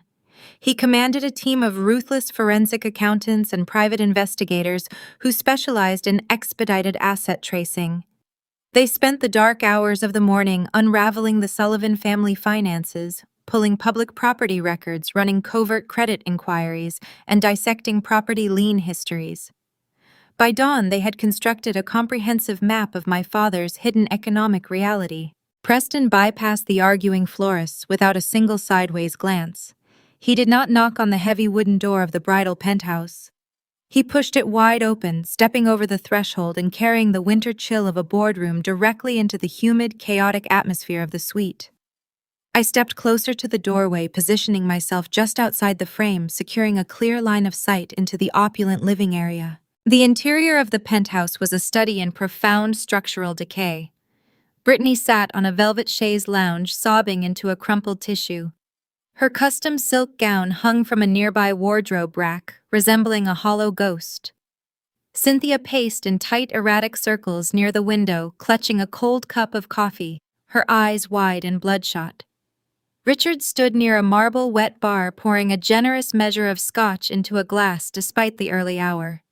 His hands trembled so severely, the glass rattled against the granite countertop. The clinking of the liquor glass ceased the moment Preston entered the room. My father turned around, his face attempting to form a welcoming paternal smile that completely failed to reach his hollow eyes. "Preston." "Good morning," Richard stammered, setting the scotch down. "We are just experiencing a few minor logistical hurdles today. Everything will be ready for the ceremony." Preston did not return the greeting. He did not look at his weeping bride. He walked directly toward the glass coffee table in the center of the living area and dropped the thick manila dossier onto the surface. The heavy folder landed with a dull, definitive thud that seemed to echo off the vaulted ceiling. The sound effectively silenced Brittany's manufactured sobbing. "That is a comprehensive forensic asset trace," Preston stated, his voice devoid of any human warmth. "My father's legal team completed the audit an hour ago. We ran a deep background inquiry into your holding companies, your primary residence, and your linked credit profiles. You do not have a banking glitch, Richard. You have a terminal liquidity crisis." Cynthia stopped pacing. The color drained entirely from her face, leaving her looking like a wax mannequin left out in the sun. "Preston, you cannot possibly invade our privacy like this," she protested, her voice shrill and unconvincing. "This is a private family matter. We are joining our families today." "We are not joining anything," Preston countered, turning his cold gaze toward my mother. "You are $800,000 in debt." The number hung in the stagnant air of the penthouse, heavy and immovable. $800,000. I stood in the hallway, absorbing the staggering magnitude of their deception. I knew they were financially irresponsible, but the sheer scale of the deficit was breathtaking. They had not merely skimmed the surface of my grandfather's trust. They had excavated a massive subterranean crater beneath their own lives and covered the hole with a thin layer of designer clothing and country club dues. Preston opened the dossier, flipping to a summary page filled with highlighted columns. "You have 3 separate secondary mortgages layered on your suburban Scottsdale property," he recited, reading the data with surgical detachment. "You have maxed out 7 distinct revolving credit accounts. You owe $40,000 in back taxes to the federal government. Your primary residence is currently in active pre-foreclosure status." Richard gripped the edge of the marble wet bar, his knuckles turning stark white. He looked physically ill, as if the oxygen had been vacuumed from the room. Preston turned a page, revealing a printed copy of a bank notice. "You received a margin call on an over-leveraged investment account 3 days ago." Preston continued relentlessly. "The bank demanded an immediate cash infusion to prevent a public default filing. You did not secure a $45,000 loan yesterday to pay for my rehearsal dinner caterer. You executed a desperate last-minute theft to save your own house from the auction block. The pieces of the puzzle locked together perfectly in my mind. The casual text message asking for my tax identification number, the rapid forged signature, the arrogant dismissal in the hallway. My parents had never intended to use my stolen credit for the wedding expenses. They utilized my hard-earned business equity to plug a gaping fatal hole in their own sinking ship, hoping to delay the inevitable foreclosure long enough to secure the ultimate prize. The entire wedding was nothing more than a calculated corporate acquisition strategy. Cynthia and Richard were treating Preston like a generational bailout package. They needed a wealthy son-in-law to absorb their massive liabilities and fund their ongoing illusion of prosperity. They planned to leverage his familial wealth to silently erase their $800,000 deficit. Brittany was not a cherished bride entering a lifelong partnership. She was collateral being traded to settle an underwater balance sheet. Brittany slowly lowered the crumpled tissue from her face. Her tear-streaked eyes darted between her furious groom and her paralyzed parents. For the first time in her sheltered existence, the protective bubble of ignorance shattered completely. She looked at Richard, demanding a denial, demanding that he boom with laughter and wave away the terrifying numbers. "Dad, tell him he is wrong," she pleaded, her voice cracking into a high-pitched whine. "Tell him it is a mistake." Richard looked at the floor, unable to meet his daughter's desperate gaze. His silence confirmed every single accusation printed in the thick dossier. The patriarch who had spent decades lecturing me about character and financial responsibility was exposed as a hollow fraud, standing neck-deep in an ocean of secret debt. Preston's father remained standing near the entryway, his arms crossed over his chest, acting as a silent, imposing sentinel. He watched the family unit disintegrate with absolute indifference. The corporate audit was complete, and the results dictated an immediate cessation of all ongoing operations. Preston closed the leather folder, his jaw set in a rigid, unyielding line. He turned his attention directly to Brittany. The dynamic in the room shifted, migrating from a sterile financial exposure toward a deeply personal termination. The groom had discovered the rotten foundation of the marriage, and the final confrontation was spilling out of the penthouse and directly into the crowded corridor. The suffocating air inside the penthouse suite finally breached its absolute limit, forcing the confrontation to spill outward into the brightly lit resort corridor. I remained perfectly still inside the shadowed alcove, pressing my spine against the cool, textured wallpaper. Preston backed out of the room, his posture radiating an impenetrable icy barrier. His father anchored the hallway, acting as a silent, formidable wall of bespoke charcoal wool and calculating judgment. Richard stumbled across the threshold, trailing behind the younger man, like a desperate beggar chasing a departing carriage. Cynthia followed closely, her emerald jacket now entirely unbuttoned, her carefully styled hair beginning to fray around her temples. Brittany emerged last, moving with erratic, disjointed steps. She had slipped a luxurious ivory silk robe over her shoulders, but the garment hung loosely, highlighting her physical collapse. "You targeted me," Preston stated. His voice remained at a low conversational volume, which somehow made the accusation infinitely more destructive than a shouted insult. He was a man groomed from adolescence to evaluate corporate mergers and identify parasitic asset stripping. He viewed the world through the clinical lens of risk management. Looking at my family, he saw nothing but a toxic liability masquerading as high society elegance. "This entire 2-year courtship was a calculated acquisition strategy," Preston explained, looking directly at Cynthia, recognizing her role as the primary architect of the grand illusion. "You identified a generational fortune and orchestrated an elaborate social campaign to secure an underwritten future. You engineered every chance encounter at the country club. You pushed for the accelerated engagement timeline. You demanded the lavish venue to project false liquidity." Cynthia raised her hands, attempting a placating gesture, but her fingers shook uncontrollably. "Preston, darling, please," she pleaded. "You are misinterpreting a temporary cash flow issue. We love you. You are practically our son."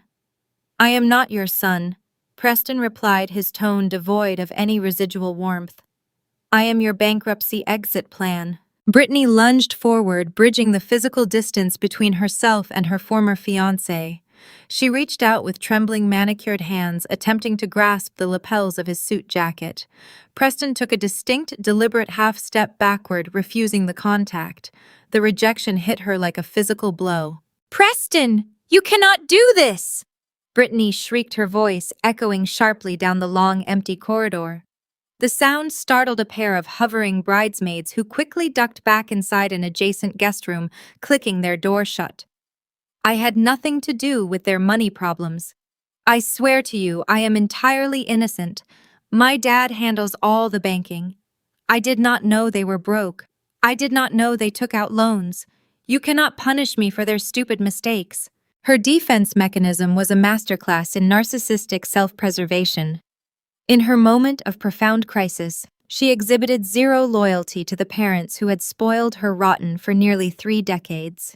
She happily threw Richard and Cynthia directly into the churning gears of the wood chipper, hoping to save her own affluent future.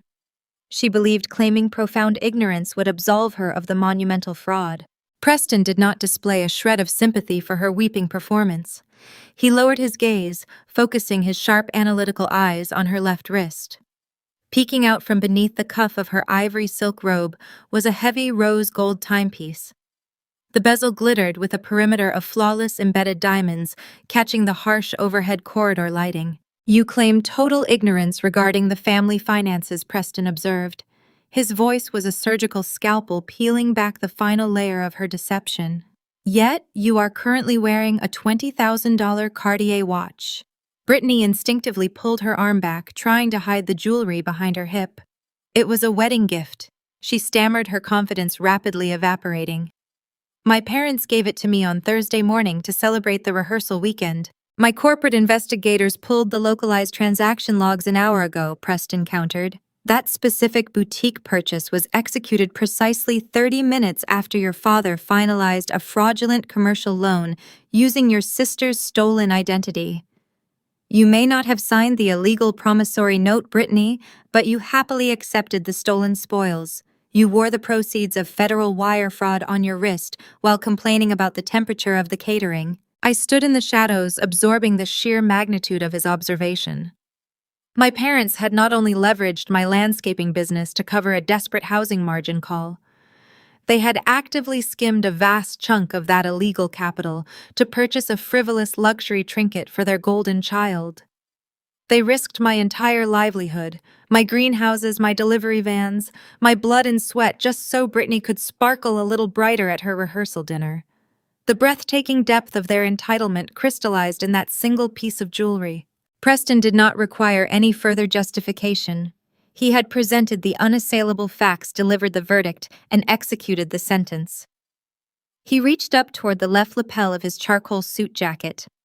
A delicate white orchid boutonniere was pinned to the expensive wool, intended to match the cascading floral archway downstairs. With slow, deliberate precision, Preston unfastened the silver pin. He did not rip the flower away in a fit of melodramatic rage. He extracted it cleanly, leaving the fabric unblemished.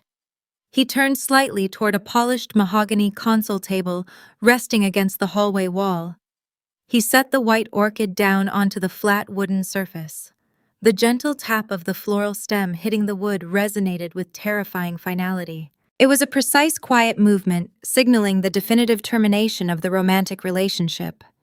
It mirrored the philosophy of the Stoic silent winner, prioritizing factual administrative action over messy emotional screening matches. The removal of the boutonniere severed the final tether binding their two families. "The wedding is cancelled," Preston announced, addressing the empty space between them rather than making eye contact. He turned to his father. "We are leaving." The older man offered a single approving nod, turning on his heel to lead the departure. They walked down the corridor toward the main elevator banks, their synchronized footsteps projecting an aura of untouchable corporate power. They did not look back. The silence left in their wake was deafening. Richard collapsed against the hallway wall, sliding down the textured wallpaper until he hit the floor, his face buried in his trembling hands.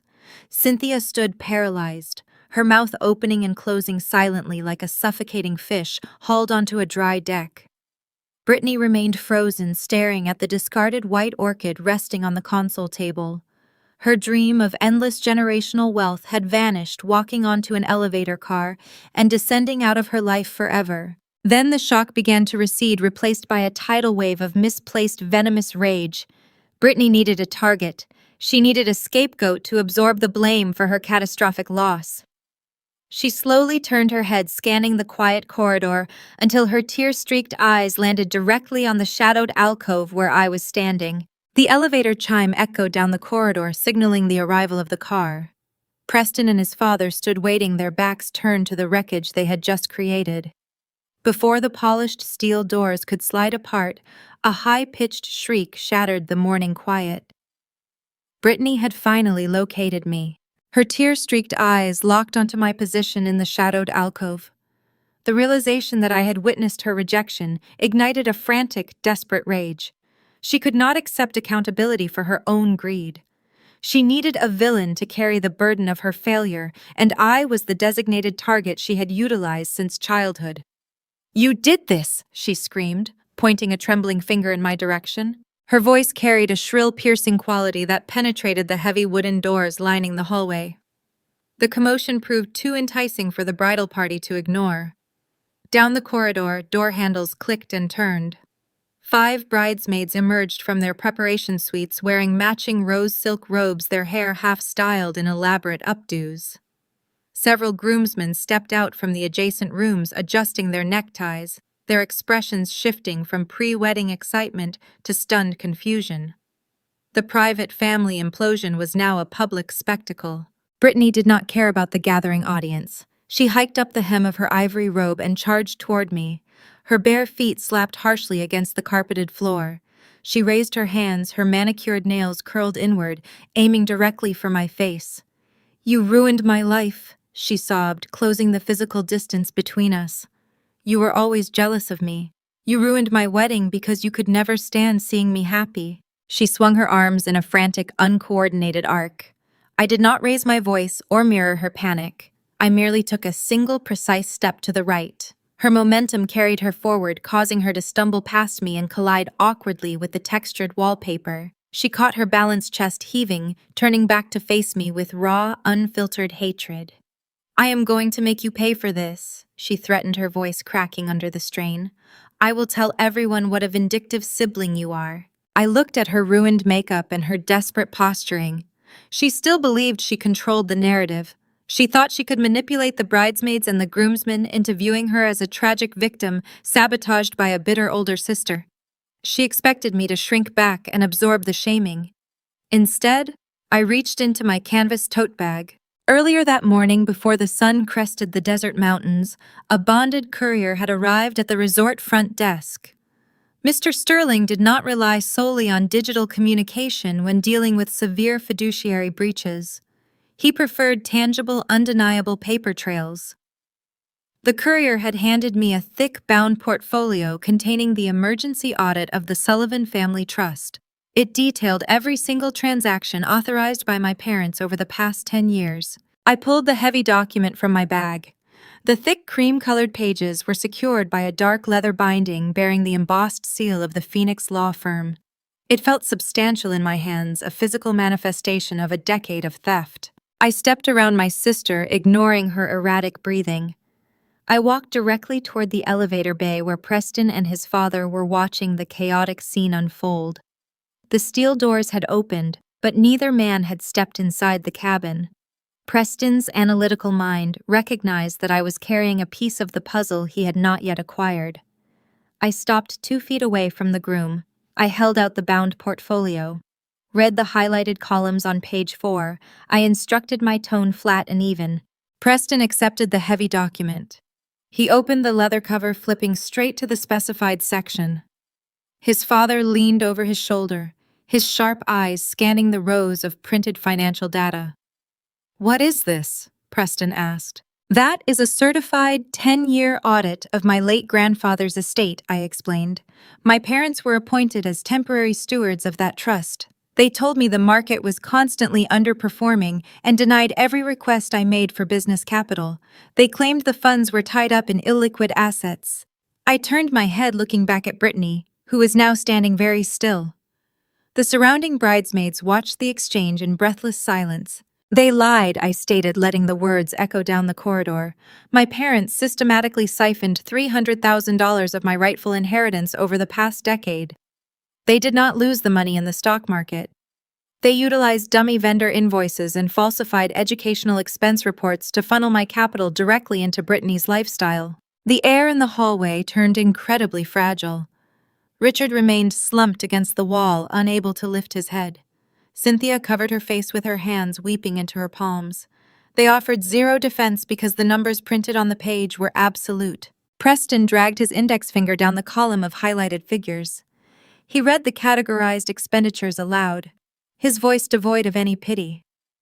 $50,000 for out-of-state university tuition, $25,000 for a European summer excursion, $90,000 for a luxury sport utility vehicle. He looked up from the ledger, fixing his cold gaze on Brittany. You financed your entire existence using stolen money, he observed. You wore designer clothes and drove a premium vehicle purchased with the exact funds your parents embezzled from your own sister. You are not a victim. You are the beneficiary of a decade-long corporate theft. Brittany shook her head, her perfectly styled hair falling apart. No, she whispered. I never asked them to steal anything. I thought they earned it. Ignorance does not absolve you from holding the stolen goods, Preston replied.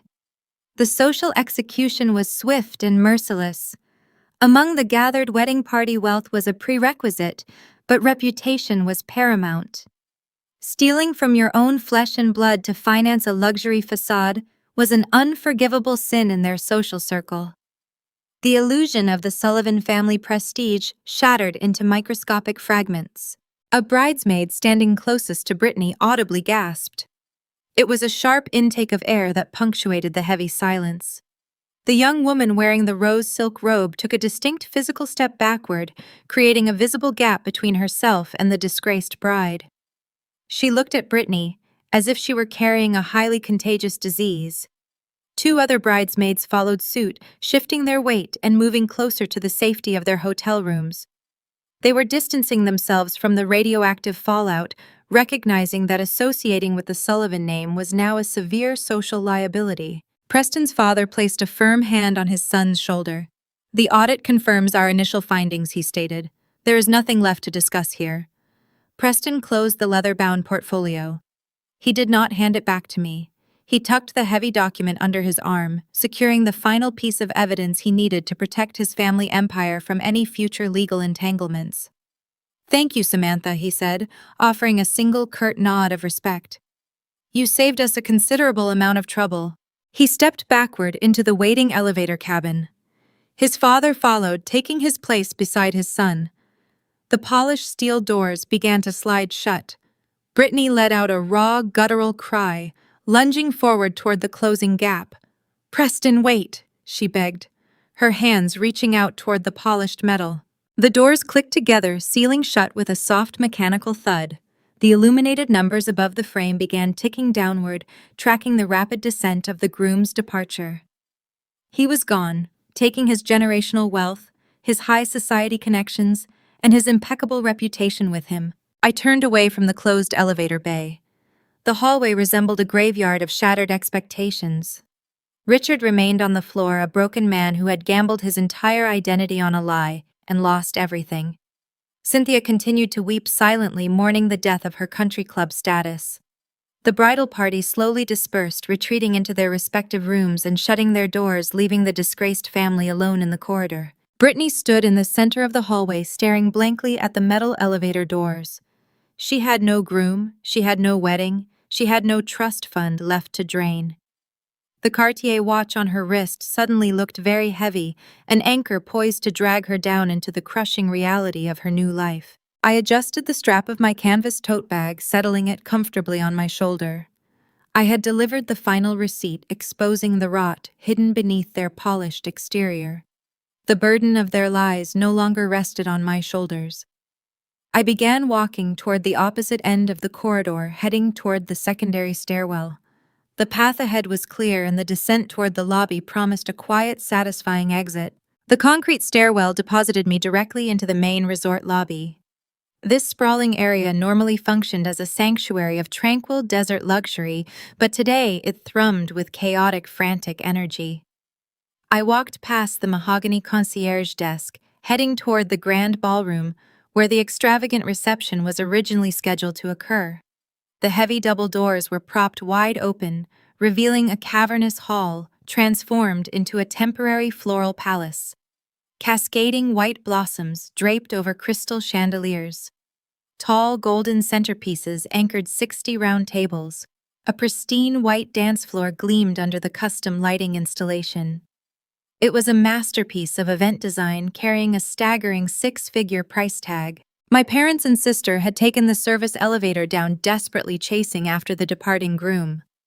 They stood near the entrance of the empty ballroom, looking like displaced refugees wandering through their own ruined kingdom. Brittany clutched her ivory silk robe, staring blankly at the towering 5-tier wedding cake resting on a silver pedestal. Richard and Cynthia flanked her, their faces pale and sunken. They were fully enveloped by the physical evidence of their financial hubris. Every single flower, every yard of draped fabric, every crystal goblet represented a debt they could no longer service. The illusion shattered permanently when the resort general manager approached the family. He did not arrive alone. 2 broad-shouldered men wearing dark security uniforms accompanied him. The manager held a thick clipboard containing the master billing folio for the entire weekend. The total outstanding balance for the venue rental, the catering minimums, and the contracted vendor services easily exceeded $100,000. He informed my father that all submitted paper checks had failed to clear the automated verification system. The manager spoke in a firm, uncompromising tone utilized exclusively for hostile evictions. He stated that the resort was formally terminating the event contract due to insufficient funds and active suspicion of fraud. The security personnel were instructed to escort the Sullivan family back to their respective suites, supervise the packing of their personal belongings, and ensure their prompt physical removal from the private property. The humiliation was undeniable. My father, the man who had spent his adult life projecting an image of untouchable corporate power, was being unceremoniously bounced from a hotel lobby like a common vagrant who could not pay his bar tab. Richard attempted to argue, utilizing his deepest authoritative voice, but the sound cracked and faltered. He waved his hands, gesturing toward the opulent ballroom, claiming there must be a simple banking error that his wealth manager would resolve by Monday morning. The general manager simply shook his head, tapping his pen against the clipboard. He had managed high-end Arizona resorts for 2 decades and recognized the distinct scent of insolvency. He informed Richard that the local police department would be contacted if they refused to vacate the premises voluntarily. Cynthia leaned against a marble pillar, physically unable to support her own weight. She hid her face behind her hands, weeping into her palms. Her pristine emerald suit was wrinkled, her careful socialite facade stripped away entirely. She was mourning the sudden death of her country club status, recognizing that by tomorrow morning every affluent circle in Scottsdale would know about their humiliating eviction. Brittany sank to her knees right there on the patterned lobby carpet. She did not scream or throw a tantrum. The reality of the situation had finally crushed her entitled spirit. She stared at the empty ballroom, mourning the extravagant party she would never attend, the wealthy lifestyle she would never inherit, and the future she had taken for granted. I did not linger to witness the final packing process. I did not need to hear them beg for an extension or watch them cry over their ruined social standing. Their tears were not born from genuine remorse or sudden moral clarity. They were weeping strictly because they had finally been caught, and the resulting consequences were unavoidable. I turned away from the grand ballroom, exiting through the automatic sliding glass doors and stepping out into the bright, unfiltered Arizona sunlight. The valet attendant retrieved my vehicle, bringing it around to the circular driveway. He parked my 10-year-old utility van directly behind a sleek, black luxury sedan. The van looked battered and thoroughly used. The quarter panel bore a deep, visible dent. The paint was chipping near the wheel wells. My mother had constantly mocked this vehicle, telling her friends it was an embarrassing eyesore that lowered the property value of her suburban neighborhood. She told me I lacked ambition because I refused to lease a newer model. Today, that dented work truck represented profound freedom. I owned the title free and clear. It was purchased with legitimate, honest labor. I never forged a signature to pay for my tires. I never embezzled trust funds to cover my insurance premiums. The engine might rattle, and the air conditioning might struggle against the desert heat, but the vehicle belonged to me. I climbed into the driver's seat, gripping the worn steering wheel. I rolled down the window, letting the dry breeze circulate through the cabin. I shifted the transmission into drive and pressed the accelerator. The engine roared to life with its familiar, comforting rhythm. I steered the van down the winding resort driveway, leaving the luxury compound behind me. I checked my rearview mirror one final time. The grand building shrank into the distance, receding into the sprawling desert landscape. I was leaving them to suffocate in the ruins of their own making. The drive back to the nursery offered a profound sense of clarity. The expansive highways of the Sonoran Desert stretched out before me, cutting through ancient rock formations and fields of towering saguaro cacti. The rugged landscape felt perfectly aligned with my current state of mind. The desert strips away everything superficial, leaving only what is strong enough to survive the harsh conditions. My parents had tried to cultivate a delicate, fragile illusion of wealth, but the unforgiving truth had scorched their fake garden to the ground. I turned the radio on, tuning it to a low volume. The rhythmic hum of the tires against the asphalt provided a steady, meditative soundtrack. For 29 years, I had carried the heavy, suffocating weight of their expectations. I had endured the endless comparisons, the subtle insults, and the constant draining of my resources. I had allowed them to treat me like a secondary citizen in my own family, hoping my silent endurance would eventually earn their respect. Today I realized respect is never granted by parasites. It must be demanded and enforced through strict, unyielding boundaries. Pulling into the dirt lot of desert roots, I felt a deep, swelling wave of genuine pride. The neat rows of thriving agave plants, the sturdy commercial greenhouses, the bags of rich topsoil, everything here was tangible. Everything here was real. No bank could seize this land because of my father's gambling. No creditor could auction off my inventory to pay for my mother's designer wardrobe. I had built a fortress of self-sufficiency, and the walls were impenetrable. I parked the van near the main irrigation shed, turning off the ignition. The quiet isolation of the nursery welcomed me home. I stepped out of the vehicle, taking a deep breath of the dusty, earthy air. It smelled like hard work and future growth. If you saw this exact conclusion approaching from the very beginning, if you recognized the inevitable downfall of their toxic entitlement, drop the phrase "I knew" in the comments below. Let me know if you have ever watched a manipulative person finally reap the harvest they spent years sowing. The immediate wedding disaster was finished, but the structural collapse of their lives was merely beginning. The federal authorities and the fiduciary trustee were already preparing the next phase of the reckoning. When you commit multiple counts of wire fraud and systematically embezzle hundreds of thousands of dollars, the state of Arizona does not simply let you walk away with a bruised ego.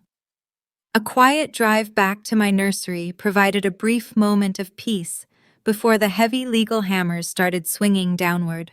3 months evaporated into the dry desert autumn. October in Arizona brings a welcome shift in the wind, cooling the scorched earth and signaling the end of the brutal summer heat. I spent my days harvesting blue agave pups, expanding my greenhouse footprint, and watching my nursery thrive under the open sky. While my hands remained buried in rich topsoil, the legal machinery in downtown Phoenix slowly ground my parents' artificial empire into fine dust. The justice system does not operate with emotional haste. It operates with cold surgical precision. Mr. Sterling, the steadfast fiduciary trustee of my grandfather's estate, treated the fraudulent loan as a severe personal insult to his professional integrity. His forensic accounting team spent 90 days dissecting a decade of the Sullivan family financial ledgers. They locked themselves in conference rooms, analyzing every hidden bank transfer, every dummy vendor invoice, and every unauthorized cash withdrawal. They followed the money trailing the stolen capital from the trust accounts directly into my parents' personal checking reserves. The final audit report resembled a telephone directory in its sheer thickness. It was bound in severe black leather and submitted directly to the Maricopa County District Attorney. The prosecuting attorneys reviewed the digital server logs, the forged loan origination files, and the systematic depletion of the inherited estate. The evidence was irrefutable. It left zero room for plea bargains based on claimed ignorance. In late October, the grand jury handed down formal indictments. Richard and Cynthia faced severe criminal charges. The list included multiple counts of federal wire fraud, felony forgery, and grand theft embezzlement. The arrogant socialites who spent their weekends sipping vintage wine at exclusive country clubs were suddenly reduced to defendants standing before a federal judge wearing cheap discount suits. The criminal charges triggered an immediate and catastrophic asset freeze. The private bank holding the 3 secondary mortgages on their Scottsdale property initiated rapid foreclosure proceedings. Their creditors swarmed, sensing weakness circling the carcass of their ruined credit scores. To avoid serving decades in a federal penitentiary, my parents' legal defense team orchestrated a desperate plea agreement. The terms dictated by the strict judge mandated full monetary restitution to the estate and the immediate repayment of my stolen business credit. To satisfy the crushing court order, they were forced to list their pristine suburban home for a fraction of its actual market value. The liquidation process was a public spectacle of high society humiliation. A cash buyer acquired the sprawling property within 48 hours, seizing the opportunity to exploit their desperation. Moving trucks arrived on a Tuesday morning. The neighbors who used to attend Cynthia's lavish dinner parties stood on their manicured lawns, watching in hushed silence as hired workers carried away the designer furniture, the imported rugs, and the expensive artwork. The sale forced my parents to sell their luxury vehicles, their golf memberships, and every piece of valuable jewelry they owned. The meager proceeds from the fire sale barely covered the outstanding margins and the legal retainer fees. They were left with nothing. The facade they had bled me dry to maintain was packed into cardboard boxes and hauled away to a cheap rental property on the outskirts of the city. The sudden evaporation of the family wealth left my sister stranded in unfamiliar, terrifying territory. Brittany had navigated her entire existence relying on a steady, uninterrupted stream of unearned capital. She possessed a useless university degree, 0 professional references, and a closet full of garments she could no longer afford to dry clean. Without Preston to rescue her and without Richard to fund her platinum credit cards, she faced the harsh, relentless gravity of the American working class. The bank repossessed her gleaming white Range Rover, dragging it onto a flatbed tow truck while she wept on the sidewalk. By Friday, she was forced to sign a lease on a cramped studio apartment located in a decaying strip mall corridor of Tempe. A former sorority connection took pity on her and secured her a position at a mid-tier retail clothing boutique. For the first time in her sheltered life, my sister had to wake up to a blaring alarm clock. She had to stand on her aching feet for 8 hours a day, folding sweaters and organizing inventory for minimum wage. She was required to wear a standard polyester uniform, stripping away her unique designer aesthetic. The ultimate punishment for Brittany was not the physical labor. It was the crushing social degradation. She frequently had to ring up purchases for the exact same affluent women she used to mock at the country club. She had to smile, nod, and hand them their shopping bags while they offered her condescending looks of pity. She learned the exact value of $1 the hard way, earning it hour by tedious hour. The final piece of the reckoning arrived in my mailbox on a crisp Wednesday morning. It was a standard white envelope bearing the official return address of a local county detention processing center. I recognized the cramped, slanted handwriting instantly. I carried the envelope into my nursery office, setting it onto my solid oak desk. The room smelled of damp earth and cedar wood, a comforting aroma that grounded my thoughts. I opened the flap with a metal letter opener, unfolding the single sheet of lined yellow notebook paper resting inside. Richard wrote the letter using a cheap ballpoint pen. The ink smeared in several places, indicating a rushed, desperate hand. I expected to find a genuine apology for stealing my future. I thought perhaps the humiliation of the criminal justice system might have finally forced a moment of profound moral clarity. I was wrong. He bypassed remorse entirely, pivoting straight back to his favorite tactic. He offered a manipulative plea for unearned leniency. He claimed his physical health was rapidly failing under the immense stress of the ongoing criminal proceedings. He complained about the harsh conditions of the holding facility and the poor quality of the food. The second paragraph contained his true objective. He begged me to contact the presiding judge and submit a formal character reference detailing his history as a loving provider. He needed his eldest daughter to testify under oath that his financial crimes were merely temporary lapses in judgment born from a desire to protect his family. He wanted me to stand before the court and minimize the devastating trauma he had inflicted upon my life. He expected the reliable, obedient workhorse to pull his wagon out of the mud one last time. I read the first 3 sentences, absorbing the sheer unyielding audacity of his request. He still viewed me as a tool to be utilized, a resource to be spent for his own preservation. He had learned nothing from the destruction of his empire. I did not bother finishing the 4th sentence. I walked across the wooden floorboards of my office, approaching the heavy-duty industrial paper shredder I used to destroy old wholesale vendor invoices. I pressed the green power button, listening to the internal steel blades hum to life with a satisfying mechanical growl. I held the yellow notebook paper over the narrow entry slot. I did not feel a trace of guilt or hesitation. I fed the document into the machine. The rotating blades caught the cheap paper, pulling it downward with a sharp grinding noise. The desperate plea for mercy emerged seconds later as tiny, illegible ribbons of trash falling softly into the plastic waste bin below. I reached over and pressed the power button, turning the machine off. The quiet peace of the nursery rushed back into the room, settling over my shoulders like a warm, protective blanket. I finalized my boundary, ensuring it was constructed from reinforced concrete. There would be no rescue. There would be no character reference. The era of the Sullivan family utilizing my strength to cover their weakness was permanently closed. The consequences were theirs to carry, and I had a business to run. 2 years passed since the steel blades of my office shredder destroyed the final communication from my father. The Arizona seasons cycled through their familiar rhythms, bringing rare winter rains and blazing summer afternoons. Desert roots did not merely survive the financial sabotage, it flourished under the wide open sky. When the federal court concluded the restitution phase, Mr. Sterling personally oversaw the transfer of my rightful inheritance. The fiduciary trustee unlocked the accounts my parents had hoarded for decades, executing the legal mandate my grandfather originally intended. Mr. Sterling invited me into his sterile downtown office on a Tuesday morning. He did not offer a grand speech or display unnecessary emotion. He simply pushed a heavy manila folder across his polished mahogany desk containing the certified cashier checks. The numbers printed on those rectangles represented a decade of stolen potential returned to its rightful owner.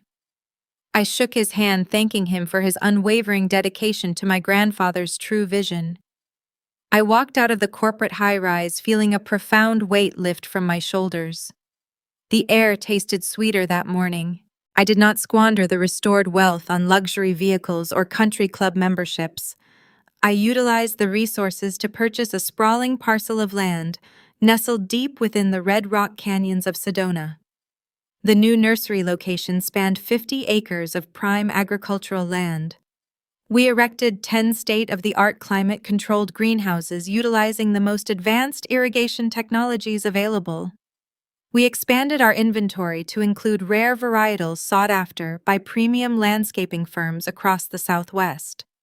Desert Roots transformed from a struggling solo operation into a premier botanical supplier. We secured exclusive contracts with major municipal parks and high-end commercial developers. I also constructed a custom timber-framed house on the upper ridge, blending the architecture seamlessly into the rugged landscape. The structure prioritized natural light, featuring floor-to-ceiling glass panes that framed the breathtaking panoramic vistas. It became a sanctuary built on a foundation of unshakable truth. Tonight, the custom-built residence buzzed with genuine warmth. I hosted a dinner party to celebrate the second anniversary of our expansion. The guest list did not include any socialite acquaintances or networking contacts seeking a transactional advantage. I invited my chosen family. The dining table, crafted from reclaimed desert ironwood, groaned under the weight of roasted green chili pork, sweet corn tamales, and fresh heirloom tomato salads. The scent of roasted garlic and mesquite wood smoke drifted from the open kitchen, mingling with the crisp evening air filtering through the patio doors. Miguel, my lead greenhouse foreman, sat near the head of the table, laughing heartily at a joke shared by one of our oldest wholesale clients.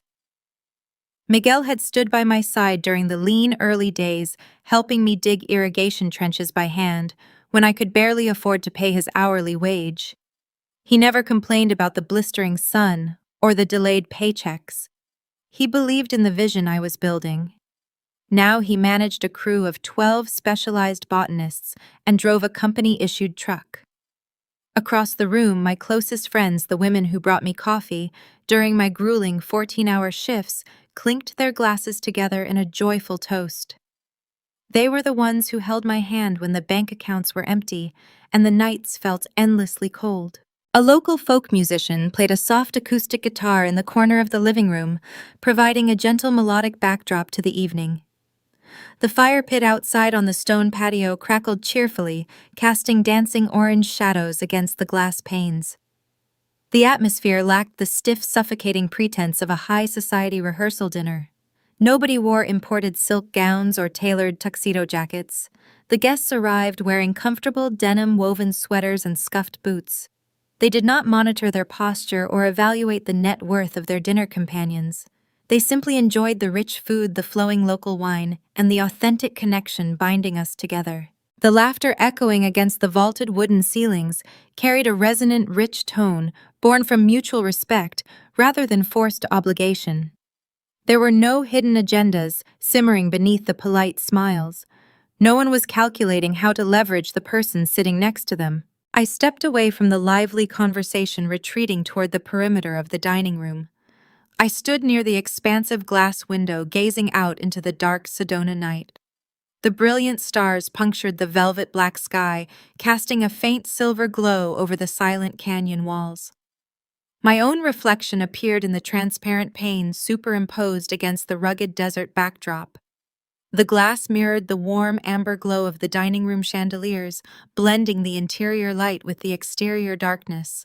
I studied the woman staring back at me. She wore a simple linen dress, her skin deeply tanned from hours spent working under the sun. Fine lines crinkled around her eyes, serving as physical evidence of hard-fought victories and countless hours of joyous laughter. The hollow, anxious exhaustion that defined my 20s had vanished entirely. I traced the edge of my water glass, marveling at the quiet stillness settling inside my chest. The chaotic noise of my past, the constant belittling, the insidious manipulation, the endless demands for my resources had all been permanently muted.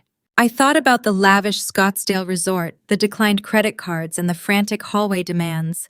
I remembered the desperation in my mother's voice when she ordered me to wire money to cover her catering tab. I realized profound peace stems from establishing unbreakable boundaries. Blood genetics might dictate your origin point, but they do not demand your permanent allegiance. Real family does not forge your signature to buy someone else's champagne. Real family celebrates your harvest because they helped you plant the seeds. My parents are currently serving their mandatory federal sentences, residing in separate minimum security correctional facilities. The justice system stripped away their polished facades, exposing the hollow, fraudulent core underneath. They spend their days adhering to strict institutional schedules, a harsh departure from their former lives of leisure and entitlement. Brittany still works the retail register in Tempe, learning how to survive without a fraudulent safety net. She sweeps the floors, tags the inventory, and counts the cash drawer at closing time. I do not track their daily movements or seek updates regarding their legal appeals. Their narrative concluded the moment I walked away from the canceled wedding reception, leaving them stranded in the hotel corridor. My story continues, moving forward into a bright, unwritten future. I built my kingdom from the dirt up, and the roots are finally deep enough to weather any storm. The agave plants growing in my commercial greenhouses require minimal water and thrive in the harshest conditions. They represent endurance, resilience, and the quiet strength necessary to survive the desert. I see those exact same qualities reflected in the faces of the people gathered around my dining table tonight. We built a beautiful, prosperous life together, piece by piece, without asking permission from anyone. Thank you for listening to my journey today. If you made it to the end of this video, I have one final question for you to answer in the comments. If you discovered your own parents had stolen your identity to fund a lavish lifestyle for your sibling, would you have the courage to press criminal charges against them? Tell me your honest thoughts below. Hit the subscribe button to support the channel, and remember that setting boundaries is the ultimate act of self-preservation. I will see you in the next story. There is a specific mythology woven deeply into the fabric of American life. The idea that family serves as the ultimate safety net, the unyielding foundation you can always rely upon when the world turns cold. We are conditioned from childhood to believe that blood ties carry an inherent, unquestionable loyalty. We see it celebrated in holiday commercials, television sitcoms, and neighborhood block parties. But beneath the polished veneer of the suburban picket fence, a darker reality often festers. What happens when the people entrusted to protect your future view your hard-earned independence merely as a line of credit? Samantha's journey through the scorching Arizona desert teaches us a profound, uncomfortable lesson about the true nature of resilience. In our modern culture, we idolize the relentless hustle. We praise the self-made entrepreneur who builds a business from the dirt up. Yet society rarely discusses the quiet, suffocating grief of realizing you must construct your empire while simultaneously defending it against the very people who should be celebrating your milestones. The greatest takeaway from the thriving agave nursery isn't simply about surviving a catastrophic financial betrayal. It is the realization that genuine love should never require a guarantor, and affection should never operate as a predatory loan. For decades, her parents prioritized the hollow pursuit of status over the well-being of their child. They chased country club memberships and luxury vehicles, financing a glittering illusion of generational wealth while starving the daughter who actually worked for a living.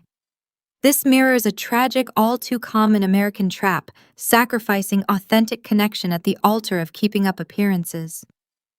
We often mistake loud, dramatic confrontations for strength. We assume that standing up for ourselves requires cinematic screaming matches or tearful ultimatums. Samantha's quiet administrative precision reveals a far more potent path. True power lies in recognizing that you do not have to set your own livelihood on fire just to keep someone else's artificial kingdom warm. By refusing to sign the retroactive authorization, by letting the fraudulent house of cards collapse under its own weight, she broke a deep inherited cycle of exploitation. She traded the toxic conditional approval of her blood relatives for the grounded, authentic warmth of a chosen family. So many of us carry the hidden heavy burden of unspoken family debts, smiling through mandatory gatherings while quietly carrying the weight of their bad choices. If you resonate with these difficult journeys of reclaiming personal autonomy, if you understand the silent courage required to walk away from the table, consider joining our community. Follow the channel Elderly Stories for more narratives that explore the complex, often unseen realities of navigating life's hardest relationships. We share these experiences because there is immense healing in knowing you are never truly alone in the wilderness. Take a moment to examine the landscape of your own life. We all cultivate a garden, meticulously watering the relationships we believe will sustain us through inevitable droughts. Sometimes, however, the soil we were planted in is simply too barren to yield anything but thorns. You must eventually ask yourself an uncomfortable question. Are you nurturing deep roots that will anchor a mighty tree? Or are you pouring clean water into a poisoned well? The hardest part of the journey is never the moment you walk out the door. The hardest part is driving away in the quiet dark, looking in the rearview mirror, and wondering if the empty space sitting beside you is a tragic loss, or the breathless beginning of everything you were meant to become.